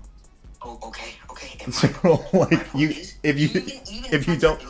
Lilos, even if that's your argument, right, that doesn't logically track because you have seen my... Have you or have you not seen my tier list? I mean, I don't remember every tier list I see, man. I'm sorry. Wait. That wasn't... The question was, have you or have you not seen the tier list? I mean, yeah, I've seen it, but I don't remember it. Okay, so okay. And like, this isn't a tier list debate. This isn't even about This isn't even about the tier list. Yeah, and I specifically said multiple times that I'm in referential to like these specifics of Yuta. But don't you see how this is all like way off topic? I don't even necessarily think that base Yuta loses. I don't think we can prove either way. Okay, hold on. The main clash would go out between them two. Kenny, so hold on. Okay, hold on. You being in an agnostic position, based off of my claim, would not be allowed. Because my claim is that if I'm saying Sukuna's more likely to win, and then I laid out a way where he would be more likely to win, and you're saying, I don't know. Like, no, that's kind of the end of the debate there. If that's what you're saying, that is kind of the end of the debate there. Because, like, I mean, your position. No, I did track it because you're saying you don't know either way. You're not sure either way. Yeah, but I think it's a either way type of thing. But no, like what I'm saying. Wait. If they start clashing, right? Okay, if you think it's an either way kind of thing, explain that. Explain that. Like, let's not go off track. Explain why you think it's either way. Yeah, I earlier I said I don't think you could prove anything when it comes to polishment. But I gave an explanation for what polish meant, and it's the best explanation we have. Like every other point in this debate so far, I try to go deeper into whether or what each thing means, and you're just like, I think it's a red herring. That's not what happened, and that's not what you were doing, man. I can show you saying that you think something's a red herring like 5 times. No, yes, because it was, Kenny. I can tell when it is. Oh, it was not a red herring. Anyways, but yeah, I think we don't know what polishment is indicative of. But okay, but how is that different than any other argument? An equal domain clash, and then Yuta just starts physically beating him up. Oh, hold on a second, Kenny. Kenny, let's word it like this, right? You don't like the polishment argument. You don't like the refinement being related to efficiency argument. How is this argument any different than like normal power scaling arguments? How is it any different? Yeah. Because, like I said, it's not like we're not the authors. I'm explaining, Lilos. I'm explaining. I think that this specific argument is based upon foundation that I don't think you can prove is the case. Okay, but no, that wasn't my question. You have to make too many assumptions. Right? No, Kenny, that wasn't. This conclusion. And I think if you make too many assumptions to come to a specific conclusion, right, that it's that we shouldn't use that specific thing. No, especially if Kenny, somebody's on an agnostic stance. Kenny, that because it's not a probabilistic case. That doesn't answer my specific question. I'm asking you, how is the argument of refinement and efficiency being related? How is that different than normal power scaling arguments? I'll literally just explain. So no, what you said was it requires too many assumptions. How many assumptions is it? Yeah, it requires like 3 assumptions that you can. What are the 3 assumptions? Yeah, it's like okay, assumption 1 that Gojo versus Sukuna is like specifically happens when it comes to domain clashes based off of them having like some sort of relative idea or relative like power in terms of refinement, right? And like what allows Sukuna to win is his like cursed energy or whatever. And then it's like, okay, assumption 2 is gonna be, well, like when Gojo says that like in some cases that cursed energy matters, it's specifically because, you know, in some cases people are equal or whatever. That's going to be assumption number 2. And then assumption number 3 is that holistically that they do in fact correlate to each other. So, okay, so if I'm following you right, your argument is if any power scaling take has 3 assumptions, then it's just not allowed to be used in a debate. I think that if the entire premise of your argument is fully surrounded in assumptions and has no concrete singular thing to even uphold any of those beliefs, there's no like, oh, well, I think Yuta's stronger than Jogo. Well, you said there's no concrete thing to, but you're adding, Kenny, you're adding, you just keep adding more things. So let me finish. It's different for me saying, well, I think Yuta's stronger than Jogo. Why? Well, Yuta stated second only to Gojo. Okay, what does that mean? Yuta's stronger than people who's stronger than Jogo, so he'd probably win, right? There are assumptions along that way that we might have to make, right? But it's concrete or it's cemented in some sort of concrete evidence, right? So it's logical for me. So wait, how are you determining evidence is concrete? It's all just arbitrary assumptions. I mean, you saying that it's concrete evidence is an assumption. What about Yuta being stated by the narrator is an assumption? Okay, no. You saying that it's concrete is not like a fact. That's your own opinion. Yeah, why isn't it a fact? Why isn't it my opinion that the narrator has like some form of authority to make statements? No, that's not the part that's... Okay, no, I think you misunderstood what I'm saying. Like, you just saying that this evidence here is concrete, you picking the term concrete, that is like you choosing what's concrete is... That's more an opinion-based thing. But... Okay. It's not an opinion-based thing. I'm saying what I believe to be concrete is either to just take people or specific feats that we directly see happen, right? Take the people who have some sort of authority or logically is right due to various reasons, like I don't know, Kenjaku makes and Wrestler, thank you for the donation, bro. To take a statement as some sort of factual word because he's very good at barriers or et cetera, right? And actually have direct statements or direct feats that represent something, and then to assume other things based off of the direct things we can uphold as this is majorly different than making an entire argument or idea surrounded completely in things that are only potentially circumstantial at best. Okay, so honestly, I'm gonna be honest. Everything that you said is wrong. Well, no, I'm not even gonna say that. We're going way away from Yuta versus Sukuna. Okay. Wrestler said, I think you guys should restart fresh. I think he has a fair point. I mean, honestly, if I wanted to keep engaging with what you're saying here, Kenny, I think the same claims that you're making about the argument I have, I could make very similar claims about every argument you've made today. Okay. I do think I do think I could. Like, if I just took, you said a lot right there, and if I honestly like transcribed it, wrote everything out that you just said, a lot of what you said is like incorrect to use on my part. The same thing applies to you as well. Does it? Same thing applies. I mean, I could, and honestly, it would just take a little while because you said a lot, and I would have to like go back and like listen to what you said. I'm just telling you, like, based off of like the discussions we've had today, the arguments that you made for saying like, oh, why this argument's bad, the same thing very likely applies to what you're saying as well. But let's not go into that because that's going to take too much time. This is all away from like the original actual debate. Okay, so like earlier I was just saying everything I've done has been like trying to prove my claim, but there's a point that you don't really want to debate. You not wanting to debate it and just having an agnostic stance on it, in my opinion, sounds like I'm more likely right. Me saying, hey, I don't.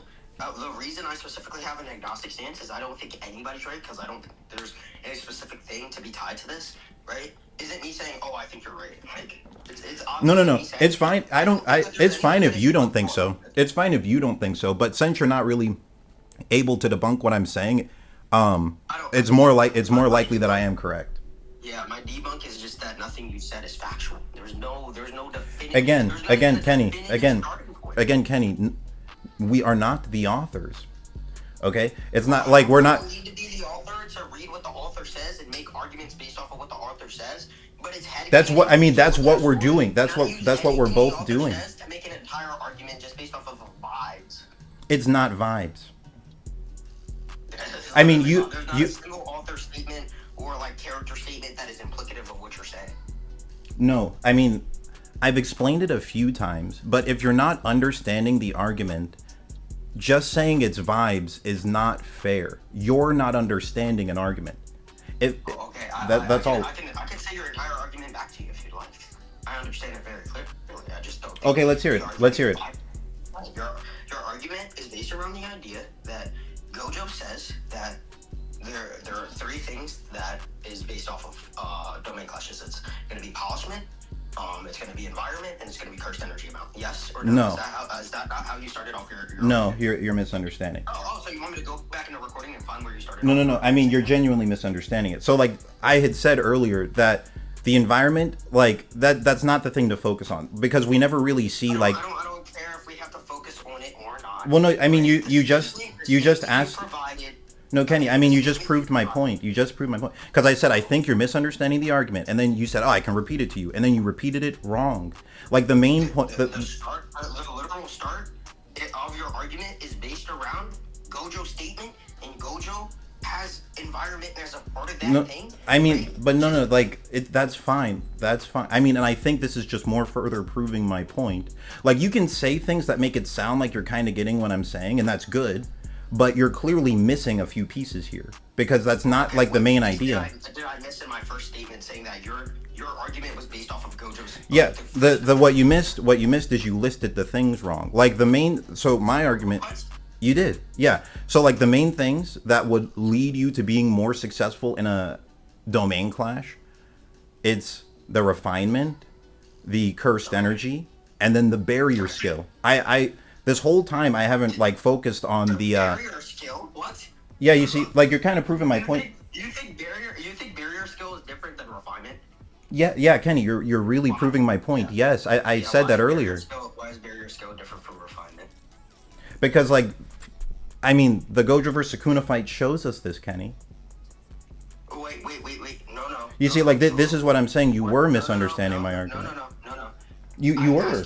Like what you're just saying now is not what I was saying. Different from refinement. Sorry, no, but Kenny, like, do you see my point? You did misunderstand my argument. I think barrier skill and refinement are the same thing. Could you demonstrate otherwise? I'm sorry, what? What did you say? Skill and refinement are the same thing. Could you demonstrate otherwise? Yes, very easily. Like we see it in the Gojo vs Sukuna fight. Gojo and Sukuna are equally matched. It says that. It says they're equally matched. But the reason why Sukuna wins is because he has better barrier techniques. He has an open he has. Show me where it says better barrier techniques. It doesn't just say that because. No, that's an argument from silent. You can look at the scene and tell that's what's happening. The reason why. Wait, but that's under the assumption. Do you want me to explain it or not, Kenny? Do you want me to explain it? You keep interrupting me. Your explanation is under the assumption already that barrier skills and refinement aren't the same thing. Yeah, Kenny, listen to the reason you're getting confused and the reason you were misunderstanding the argument earlier is because you keep doing this. You keep interrupting as I'm saying things. I'm like not fully getting it. What I'm saying is, don't worry about that argument from silence. Not everything needs to be explained to you, but you can see it. Okay, let me try to explain the full thing, please. Gojo and Sukuna are equally matched in the domain clash, but where Sukuna is superior is his barrier skill. He has an open barrier domain. So as a result, he's able to break Gojo's domain on the outside. That's how you know that barrier techniques factor into domain clashes. That's how you know. No. Yo. I'm not asking why barrier techniques factor into domain clashes. I'm asking why barrier techniques differ from refinement. How else would they be equally matched? Oh my god, they could be literally equally matched across the board. Sukuna has this one hyper-specific detail of his refinement that's better than Gojo's. That one hyper-specific detail, which is that... Wait, hold on. Wait, what? Wait, that doesn't make sense, Getty. Wait, no, go back and say that part again. What did you just say? I said every single thing about whatever refinement is, because we're still debating on what refinement is, right, can be hyper-specifically equal to both of them, right? They can have, like, let's say it's like 4 things, okay? So whatever, like, that holistically make up what refinement is, okay? Right? And it's like, Gojo and Sukuna are equal in whatever these 4 things they are. Yo, what's up, Juan? Right? Besides one of these 4 things, and that one thing is that Sukuna has a difference of how he makes the domain, which is that his is open. The short hits and everything else is equal, but the fact that it's open allows him to use one specific thing that Gojo can't counter yet, which is that he can attack the barrier from the outside. But no, Kenny, like that your argument is contradicting itself. It's not making okay in a couple ways. Like, I mean, the first thing is, like, my initial point was like you were misunderstanding the argument, and then when I asked you to repeat it, you just said it wrong, which was proving I was right. But second, now we're talking about now you're all of a sudden you're saying that you think refinement and barrier techniques are the same. That's what you think they're the same thing now. I think that barrier techniques and refinement are the same thing. Yes. Okay, now Kenny, 1 second, please. Hold on 1 second, please. Now, do you remember like 15 minutes ago where you went on like a 10-minute rant saying like if you make a claim that has 3 assumptions in it, it's not right anymore? You can't use it. Don't you think you're doing the same thing? That's not even what I said. That's not even what I said. Okay, you see what I'm talking about? Like, no, you're doing the same thing you were criticizing me for. You are. Like, this happened not even like 20 minutes ago. If that thing is not based off of any like concrete thing, right? And it only all any concrete thing. Define concrete. It's directly shown to us. Huh? It's directly stated or shown to us. Directly stated or shown. Kenny, I mean, I'm really trying to be nice here, but you're doing the exact same thing. You were like critiquing me. Thing by asking you to demonstrate why domain. No, that's not what I'm talking. No, that's not what I'm talking about. Some like arbitrary thing. No, that arbitrary thing could still be wrapped under the same umbrella. No, that's not what I'm saying. You're mixing up points together. You're mixing points together. That's not what I'm saying at all. And this is also lining up with what I said earlier, where you were misunderstanding the argument. Like, and I don't think it's on accident. I think you do it on purpose. Like, if you mix up enough points together, you can like extend your debate longer. And I was just, in some cases, I was calling it a red herring because it's just a simple definition to explain the outcome.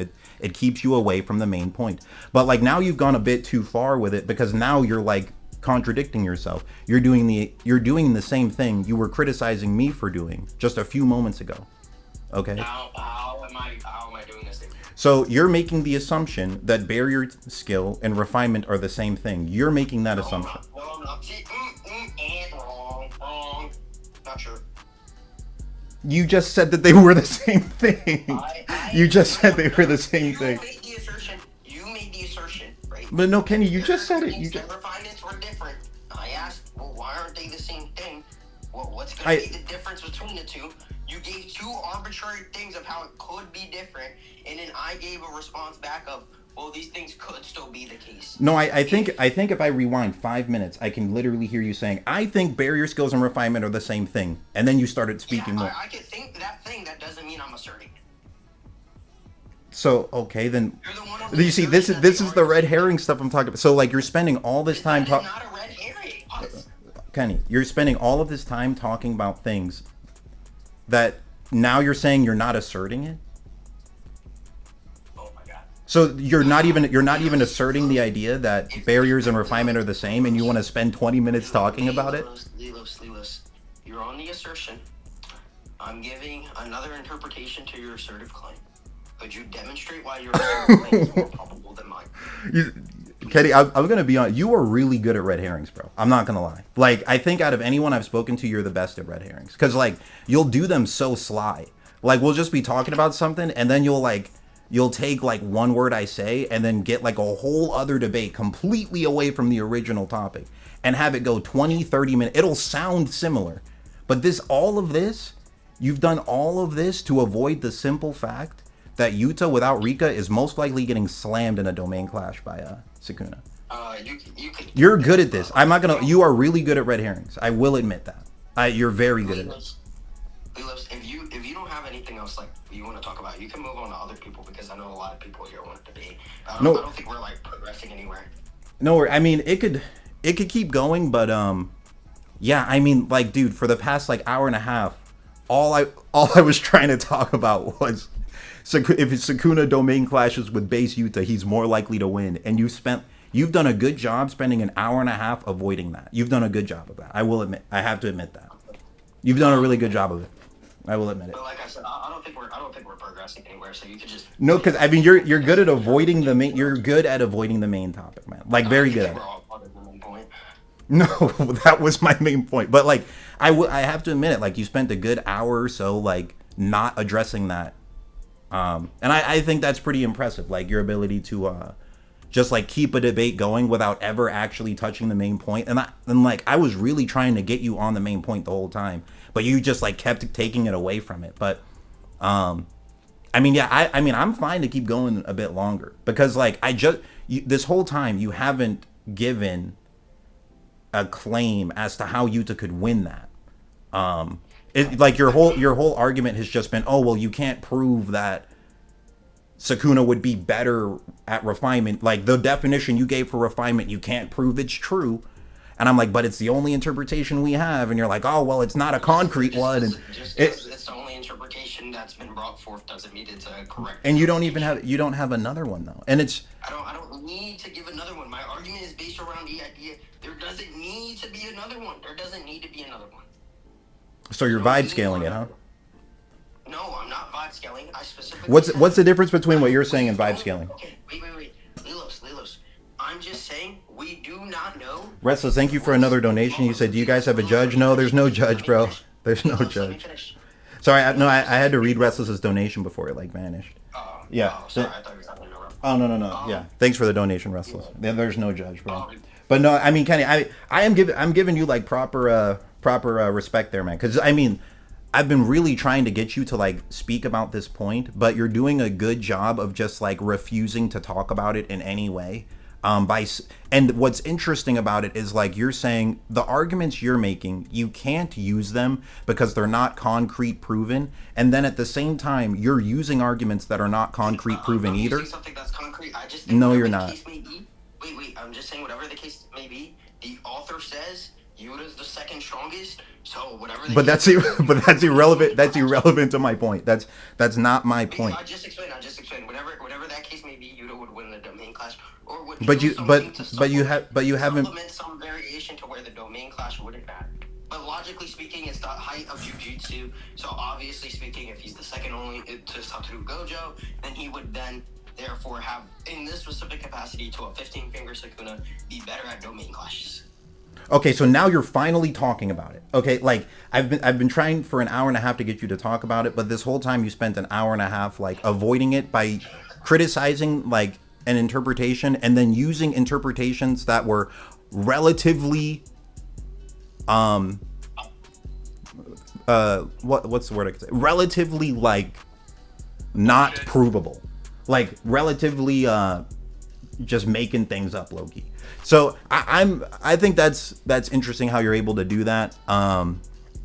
It's a good way to avoid main points. Just like skillful red herring chaining. But anyways, now like that was the first thing you've said in an hour and a half actually on topic. Okay, so like that's good. So you just said you think because the narrator says he's second to Gojo, that would then automatically mean base form Yuta would win a domain clash against 15-finger Yuji Kuna. Yeah, or would have the capacity to therefore supplement it in some sort of capacity that would. Okay, let's stay on this topic. Okay, like let's actually just debate this concept. So you say that again. What was your argument? You said supplement it. What does that mean? Like, let's say like Yuta's strong enough to clash like while in base, and then he pops the figure, then he overrides Sukuna's domain, or the idea that like they're just equal in barrier techniques, and then like Yuta can like beat up Sukuna, whatever. Because I don't think Sukuna's the only person who has like a. Okay, well, your shotgunning points. Your shotgunning point. Let's go with one at a time. So the first one you said you think 15-finger. I mean, you're saying that Yuta, he would clash with clash domains with Sukuna for an instant and then put the ring on while clashing. That could be a possibility. Yeah. So I mean, for them to clash, that implies that they would be equally matched. Like the reason Gojo, like because when we see Gojo domain clash with Jogo, we see what happens. It's like the moment Gojo opens his domain, he just takes over Jogo's entire. Jogo's hit with a sure hit immediately. Yeah, that's fine. They can be equal, and then like Yuta pops the ring, and then he's stronger than Sukuna wins that battle. Okay, are you saying he could be equal or he is equal? Yeah, that is a possible idea based off of the statement, because so that's your my own point. Wait. Now some way Yuta must win the domain clash, right? Because it's not just Sukuna who's at this level of barrier refinement. So you'd have to win the domain clash in some way, shape, or form. Okay, so let's talk about the categories. So out of refinement, barrier technique, Yuta, he's below. Objectively below. Why? Because Sukuna Sukuna has an open barrier, brother. An open barrier and a wider range. That doesn't mean anything. What do you mean it doesn't mean anything? That's what it means. Wait. And domain expansions are the height of Jujutsu sorcerer, then he'd also have a better domain than whoever's beneath him, which would be multiple people would be in the category of better than or as good as 15-finger Sukuna. No, the feats in the series show us otherwise. Okay. Because we see what Sukuna's domain is. We see what his barrier skills are. Open barrier domain with a 200-meter radius is objectively better than like the little domain that Yuta makes. It's just better. You could never demonstrate that. No, it's stated to be better. It's stated to be better. Show me where it's stated. It's so Tengen states that it's stated twice that it's a impossible feat. Okay, and people could still domain clash against them and go equal. So I don't know. What? Who's domain clashing? Wait, stop. Domain clashes against Sukuna. Wait. Stop. You're red herring. You're really good at red herrings, bro. Not a red herring. No. Listen to what I'm saying here. what you just said, you're like, oh, well, other people can domain clash with him. If I engage with that and I say, well, who else can domain clash with him? We could have a 20-minute discussion about that. That is inherently a red herring. Like, I was trying to explain this to you earlier, and this is just further proving my point. I was saying you didn't understand my point. That's what I'm saying right there. You said something that sounds similar to the topic, but it's not. And if I actually engage with it, we're going to go on a tangent. That's why I'm calling it a red herring. That's a simple... It's definitively a part of the topic. No, I understand. Which is not an impossible feat because multiple people do it within a series, right? And then you're trying to say that, oh, well, he would win because of this, and that it's just definitively the case that it's a better thing than Yuta can do. But I'm saying we see or are told the idea that there are people who could go relative or win out domain clashes with people with open barrier domains. No, that is like, not... no, like what I'm saying is, if I engage with this, we're going to go on a 20-minute tangent that's away from the topic. You have to engage with it because that's the point. No, like what I'm saying is just stay on topic, bro. This is the topic. No, it sounds okay. It like rhymes with the topic, but it's not the topic. Not with the topic. The topic is domain expansions, and that because Sukuna has an open barrier domain, he beat Yuta.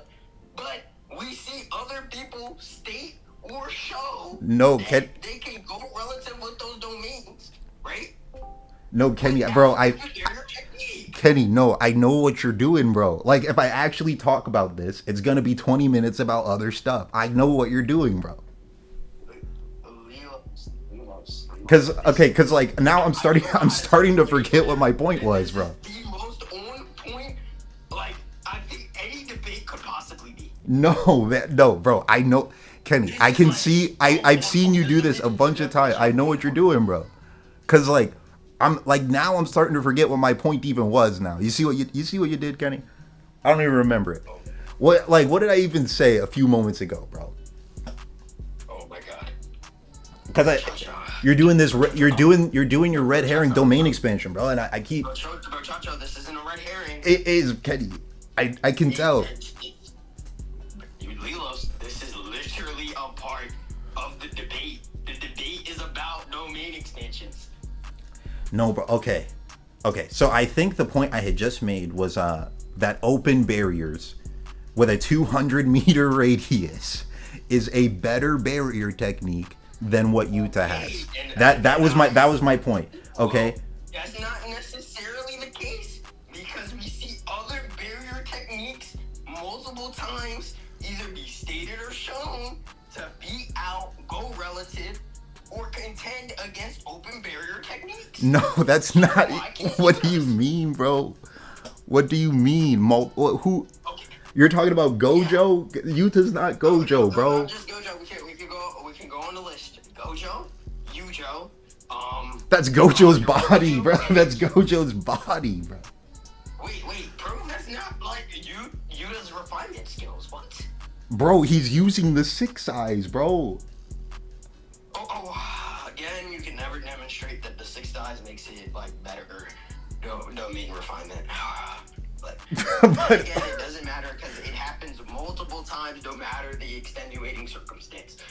But it's like you say multiple times, but it's always in Gojo's body every time. I get 2 times it's in Gojo's body, and then 2 times where it isn't, equating to 4 times. Wait. Who else clashes? Who else clashes with a Okay, open barrier? Yorozu thinks that she's gonna beat Sukuna in the domain clash, and then she doesn't think like.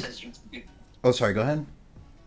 And then Kenjaku just thinks that like Yuki would have done well if she popped her own domain, meaning like her domain wouldn't instantly get overridden, which under your own context would mean that there's some form of relativity. But that doesn't have to be barrier skills doing it, bro. Like. Oh my god. It does. There's so many factors in domains. All right, Kenny. I think. No, bro. I think this will just keep going for a while. There's like a lot more to discuss, and we've been going for a minute. I don't know, man. Like I will say, you are good at like you're really good at red herrings, bro. Like probably the best I've seen. You are good at it. No, cause bro, you'll do. No, because you'll. I'm not saying that specific point was. I'm just saying that's something I notice you do a lot. Is like, we're talking about a point. You'll say something that sounds kind of similar to it, but it's completely off topic. And then you'll just have the debate go that way for 20, 30 minutes. And then it's like, all right, let's go back to on topic again. And then you'll just change it again. Like, you're good at that. So it allows you to have points that are like wrong, but keep the debate going for a long time. It's like it's a smart tactic. It's a good way to like keep debates like at worst stalemating. So. No, you do, bro. You do, bro. Could you please go on to the main point and explain to me why, under these ideas, that it just does happen, where somebody has an open barrier technique, and even though they have an open barrier technique, these people can go relative or beat out said open barrier techniques and or stalemate it, right? All right, bro. On top of that, multiple people have open barrier techniques, which would inherently demonstrate the idea that, I don't know, man, that is maybe not that impressive of a feat. No, they are. Bro, open barriers. They could just also contend. Open barriers are like the pinnacle of barrier. Bro, they're insane, dude. They're stated to be impossible. People who are of the lower class of swords. Bro, no, they're stated to be insane. Defeat or stalemate open barriers. No, bro, like they're clearly very strong. Like, cause I mean, it's like if Gojo just had They're clearly. No, they are, bro. They're an inherent advantage. Like if Gojo had an open barrier, he just beat Sukuna. Like the open barrier was Sukuna's advantage the whole fight. It's just that. Like they're clearly a strong thing to have. Say that one more time, please. No, I'm saying like open barriers are clearly a strong advantage, bro. Like if Gojo has an open barrier, he just beats Sukuna. Like, and even like some of the most like big Sukuna glazers on the face of the earth would admit that, because that's like the only advantage Sukuna has. It's just that. Okay, so it's an advantage, bro. It's an advantage. You've yet to beat my argument. I'm waiting. Bro, it's just okay. Okay, this will be like the last part of this debate. I'll talk about this point. Okay, so this is the last thing we'll debate here. So, you're saying like, what were the examples you gave again? Like, other than Gojo, what were the examples you gave again? You were talking about Kenjaku saying, "Oh, Yuki, you would have done better if you clashed," right? Yeah, Yorozu thinking that she beat Sukuna on the domain. Okay, so we can talk about Kenjaku versus Yuki. So Kenjaku versus Yuki, him saying like, "Oh, Yuki, you would have done better than the simple domain if you had clashed," doesn't mean that much because she got fried immediately. So like, I mean, like, it does mean something. Wait. It means something. Wait, because if no, it just means like she'll do like she could do like marginally better. Like instead of let me finish. wait, I was answering your question, bruh. I was answering it. No, because you said like address my points. I'm doing that. So like. Okay, you just addressed the Yuki point. No, I didn't. I wasn't even done talking, bro. Okay, so what I was saying is, like, Yuki, she goes simple domain, and it gets ripped apart, like, in seconds, and she's getting fried. So, if Kenjaku says, "Oh, you would have done better with your normal domain," instead of lasting, like, 3 seconds, she could have lasted 3.1, and technically, she did do better. So here's the thing, Lelos. I'll explain this to you. You yourself said that, specifically under your belief, we could go back to this, that if somebody's better at a domain, right, and there's no relativity, right, that they would instantly take over that domain, and you tried to use Yuta's three-way clash as an example of that, or to base your processes off of that, meaning you believe that even if they were in there for a second, you would have just won, right? So you think that no, that's not relative, and the fact, wait. That's not what I was saying, bro. That's not correct. That is literally what you said. No. You're mixing up points, bro. You're mixing them up. Because that was. Why don't we just go back? We can go back. No, because I mean, you're mixing up points. You're mixing up the concept of like infinite cursed energy and barrier techniques. You're mixing them. You are, bro. Because that point we were talking about with the three-way domain was talking about infinite cursed energy, not about open barriers. Because the specific point would have been that having something so far above these other people that where you would win a domain clash, right? That was specifically the point. No, it wasn't. It was specifically. It was no. That wasn't the point. That is a demonstration of relativity. No, bro. No. That wasn't the point. The point was about how infinite. Literally the point. No, no. You misunderstanding the point doesn't make it literally the point. You want to go back? You want to go back and bring up this specific part of the debate? Kenny, I remember it. The point I was talking about specifically was if Yuta had Rika's unlimited cursed energy in a domain clash. Okay. That's not the same thing as having an open barrier versus a closed. You tried to defeat that point. The way you tried to defeat that point was by saying he can't have unlimited cursed energy because they go relative in a domain clash, okay? And the reason they don't go relative in a domain clash is because they're stated to clash. And even if it was for 1 second, Yuta didn't immediately take over it. So there was no relativity. Yeah, and unlimited cursed energy is not the same thing as an open barrier domain. They're completely different.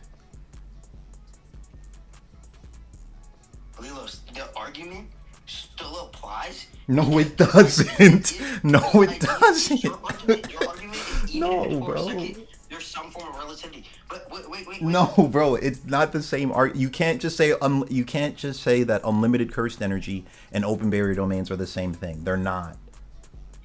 You can't even say it's the same. You can't even say it's the same advantage. You can't. They're different. Yeah, I said your argument would stay the same. No, it doesn't, bro. No, it genuinely does not. It objectively does not. Just because the number of advantages are the same doesn't mean that the argument is the same because they're different concepts. Your argument was based around the idea that there is indicative of a form of relativity, right? Because they domain clash for 1 second and Yuta didn't immediately win. That's the only part that I'm looking at. Yes. But so if Yuki survives 3.1 seconds clashing with Kenjaku, that means their short hits are equal. That means the domains were equal. That's fine. But you're trying to relate an open barrier advantage to an unlimited cursed energy advantage. They're two different advantages. So saying that those arguments are the same is just not right. That's not my argument. That's just not my argument. But what is it then? What is it then?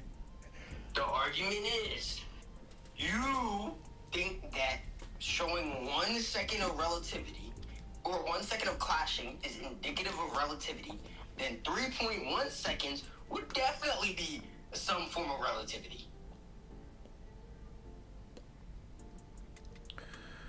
But it's a different thing, man. It's like it doesn't matter if it's a different situation. The way you does. tried to describe the other situation to be wrong was because of the idea that they clashed together, and 1 second of clashing is relativity in your eyes. So 3.1 seconds of clashing would definitely be relativity in your eyes. Okay, but it's just that's a very weird example you're using because the 1 second clash example, I was specifically talking about what would happen if Yuta had unlimited cursed energy in a domain clash. That's not the same thing. Oh my god, but the way you tried to defeat it saying he doesn't have this advantage because they clash for a second.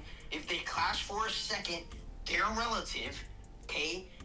I understand. For a second, I understand your argument, Kenny. I'm saying it's not a accurate comparison because the advantages are different things.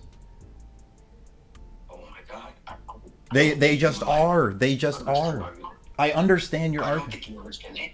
Okay. I just don't think you understand argument. I do. I The do. next point would just be if she popped domain and he instantly overrid it and he was like better than her in her domain in that domain clash, by any significant margin, then Yuki would be at a worse stance or worse scenario in the fight holistically, because Yuki would have lost cursed energy for almost no reason at all, had a burnt out curse technique, and had been weakened to some degree. Well, yeah, but being better doesn't mean, like, I mean, we could get the exact text, but Kenjaku saying, oh, you would have fared better if you'd done your domain, doesn't automatically mean he's referring to you would fare better in the fight overall. Well, it would have to be the case that he would fare, but she would fare better. It would have to be the case. No, it doesn't. Because No, it wouldn't have to be the case. The overarching point is that if she had popped domain, she would have done better. The only thing she does in the fight against Kenny is use simple domain and keep, like, punching kicks. So the only way for this to be the case is that holistically in the fight, she would have done better if she would have popped her domain, but she would have done worse if her domain quickly got overridden, because she would have just lost out on cursed energy, right? She would have lost out on her technique, and she would have been weakened. Kenny, you realize you're doing exactly what I said you would do? You realize that? Do you realize that? No, I mean, do you realize we spent a good, like, maybe 20 minutes and we haven't once spoken about Yuta or versus Sukuna? You realize that? My goodness. The reason we're not speaking about Yuta, it's because you're good at red herrings, bro. How non-open barrier domains interact with open barrier domains. No, I think that's just gonna have to be the stopping point for this debate, bro. That's perfectly fine. Like, we could talk about it more later, but we are spending like half an hour talking about things that aren't even Yuta versus Sukuna, and this keeps happening. We could talk about this more later. But it was a fun debate. It was fun. It was nice talking to you, bro. Nice talking to you, man. All right, yeah, everyone can unmute if it's possible. I don't know how to unmute everybody. Wait, I don't know how to do it. That was the most fun. Sorry. What's up, Wheelo? I love your content again. I'm always a guy that fucking says that. What's up, homie? Thanks, bro. I appreciate that, man. Yo, what's up? How the hell keep doing that shit? How the fuck I'm sorry. I know nothing about JJK, but holy fuck, man. Red herring. I know what a fucking red herring is, man. Goddamn. I had to Google it. I had to Google it right before the stream because I know he does that all the time, and I didn't know the word for it. And I'm like, oh, there's an actual term for it, red herring. It's just when someone introduces something that takes you away from the main point, and he's like really good at doing that. So he just does that all the time. Oh wow. What about? Here we go. I did fucking 20 goddamn races, I think. Waiting. I was like, bruh. Yeah, it does. I was expecting maybe like 4. I'm like, holy fuck. Yeah, it took a long time, yeah. But I'm gonna end stream soon. Is there anything you guys wanted to say real quick before I head it out? No, you guys go ahead. Oh, I have one thing. Hey, Lugos, you trying to argue Yuki versus Kenjaku later? Yeah, I could do that later, yeah. Alright, that's Emu! Anyone else have anything they wanted to say before I don't. Well, actually, wait. There's one thing, but it's not about JJK. How about that One Piece chapter, though? Yes. Oh, I loved it. I'll talk about that more in a bit, because I wanted to just like wrap up this stream first. But if no one wants to say anything, I'll head out for a bit. But I'll be able to talk to it. The evil slander ends today. I don't care. Yeah, Emu's pretty crazy. But all right, I'll just talk to the stream chat then. All right. Okay. All right. That went on a long time.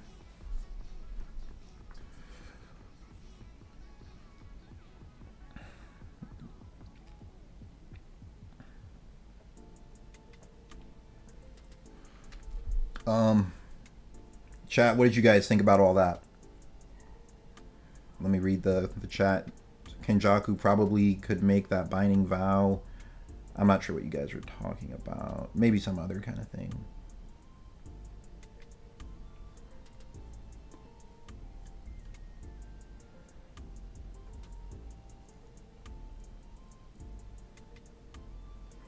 What did you guys think about that discussion there?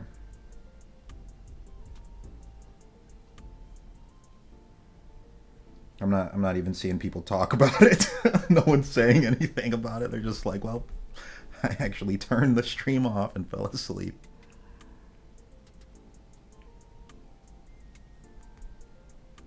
You said this debate was bad, but it was entertaining. Restless funniest stream I've ever listened to.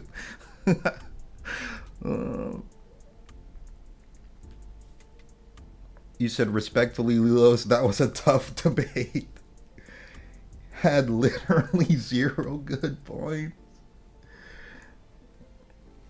He was blatant with red herrings. I've never said red herring so much in a 2-hour time frame. I Googled what that term meant before the debate started, because I've heard him do debates before, and I've seen him do it, and I'm like, there has to be a word that describes this, because like I would see him do that all the time. Like he'd be talking to someone about something, like, and then 2 hours would go by and they haven't spoken about the main topic even one time, and I'm like, what is that called? And then I Googled it, and it's like, oh, it's red herring. It's where you introduce a point that takes you away from the main point. And Kenny is the king of red herrings, bro. He can just do them like smoothly and seamlessly. So he can, I mean, I've seen him do that where like what I've seen him do, he can debate like really outrageous points and keep them going for hours and hours just by doing red herrings.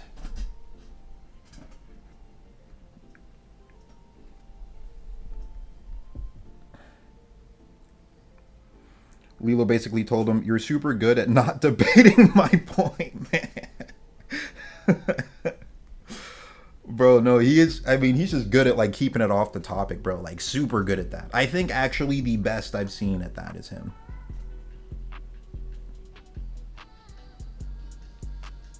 You said, do you think you could convince me to get into One Piece in 5 minutes? Like, tell me all your favorite things about the series. Yeah, I mean, my stance on One Piece, bro, it's my favorite shonen.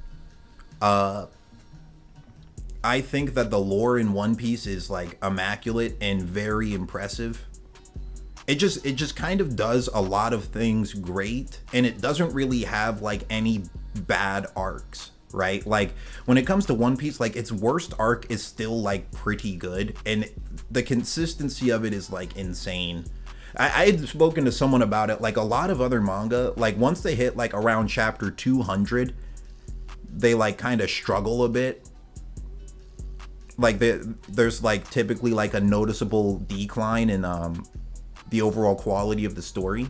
I mean, not every series, but One Piece, it's like it's on 1,000, almost 1,200, and it's still like insanely good. Like it's like the most impressive shonen I've read. There's a lot more I could say about it though. Like it's just my favorite. It's my favorite shonen. There's so many things I love about it.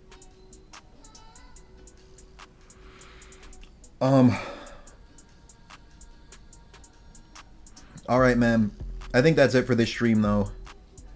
Thanks everybody for tuning in. The next video I post is going to be a Hunter x Hunter one. I might post some shorts today too, but the next like actual video is going to be a Hunter x Hunter one. Worst One Piece arc is Sky Island. Yeah, and even Sky Island is like a good arc. Like there's good things in it. And I don't know if it's the worst one in my opinion. I think the worst one would be Long Ring Island, I think is what it's called. And even Long Ring Island like has fun stuff in it. Like you get a Zoro versus Sanji combo battle, and then you get to see the Straw Hats fight Aokiji. Like those two things are like cool. And then like actually the Long Ring Island has like more importance now because it's like the Davy Bat games, and we're getting more information on like the Davy clan and stuff. I don't know, it's just insane. Like One Piece, to me, like the big thing I love about it, it's just the most impressive overall shonen. Like there's so many things in it. I could go on a big tangent talking about that.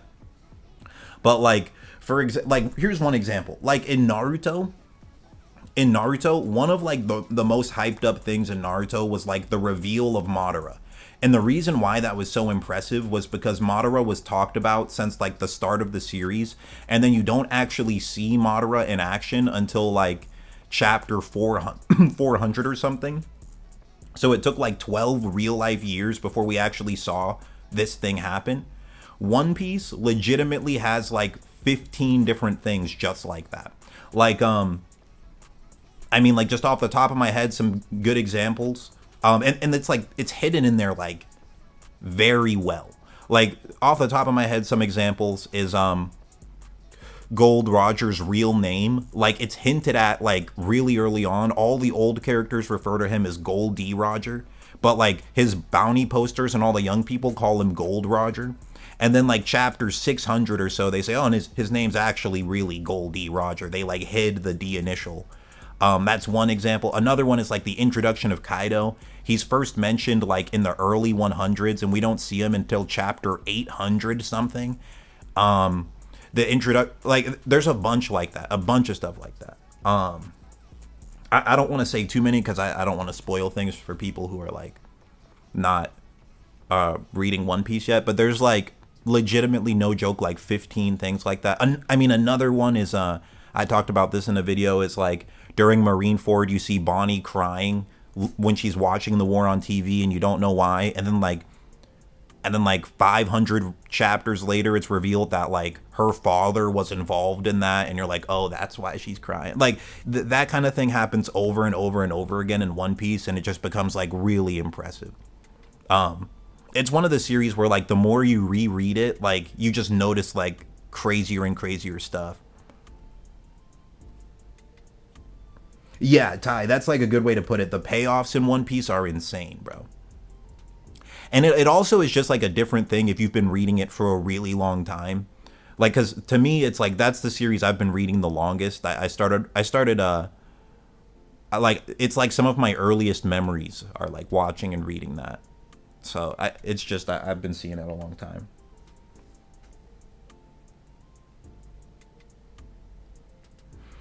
Yeah, like the example of Madara, like that's like the biggest reveal, and not the biggest. Well, some people consider it the biggest, right? Like revealing what Madara looked like and him fighting and stuff. I mean, you saw his statue before that, but like when he actually appeared and fought for the first time, that was like a very big reveal for people in Naruto. But like One Piece has a list of things just like that. Kagurabachi. Oh, thank you for the donation, Snailium. I appreciate that, bro. You said Kagurabachi stream sometime. Yeah, I could do that, bro. Kagurabachi is really cool. But yeah, One Piece is my personal favorite series. It's my personal favorite shonen. It's just the most impressive shonen. And also, bro, something else that's crazy is if you look up like I think if you Google like top selling manga over the past 30 years, it's either 30 or 40 years. Out of the past like 30 or 40 years, One Piece has won like 90% of those years. It's like the success that One Piece has is like just actually insane, bro. But all right, chat, that's it for this one. How do you feel about Fullmetal Alchemist Brotherhood? I really like Fullmetal Alchemist as well. Like, that one's just like a very solid shonen, and it's really, really good. It doesn't really have any bad chapters or bad episodes. It's all just like solid. But all right, guys, that's it for this stream. This was a fun one. Thank you guys for watching. The next video is a Hunter x Hunter video. Appreciate the views. And I will see you guys on the next one.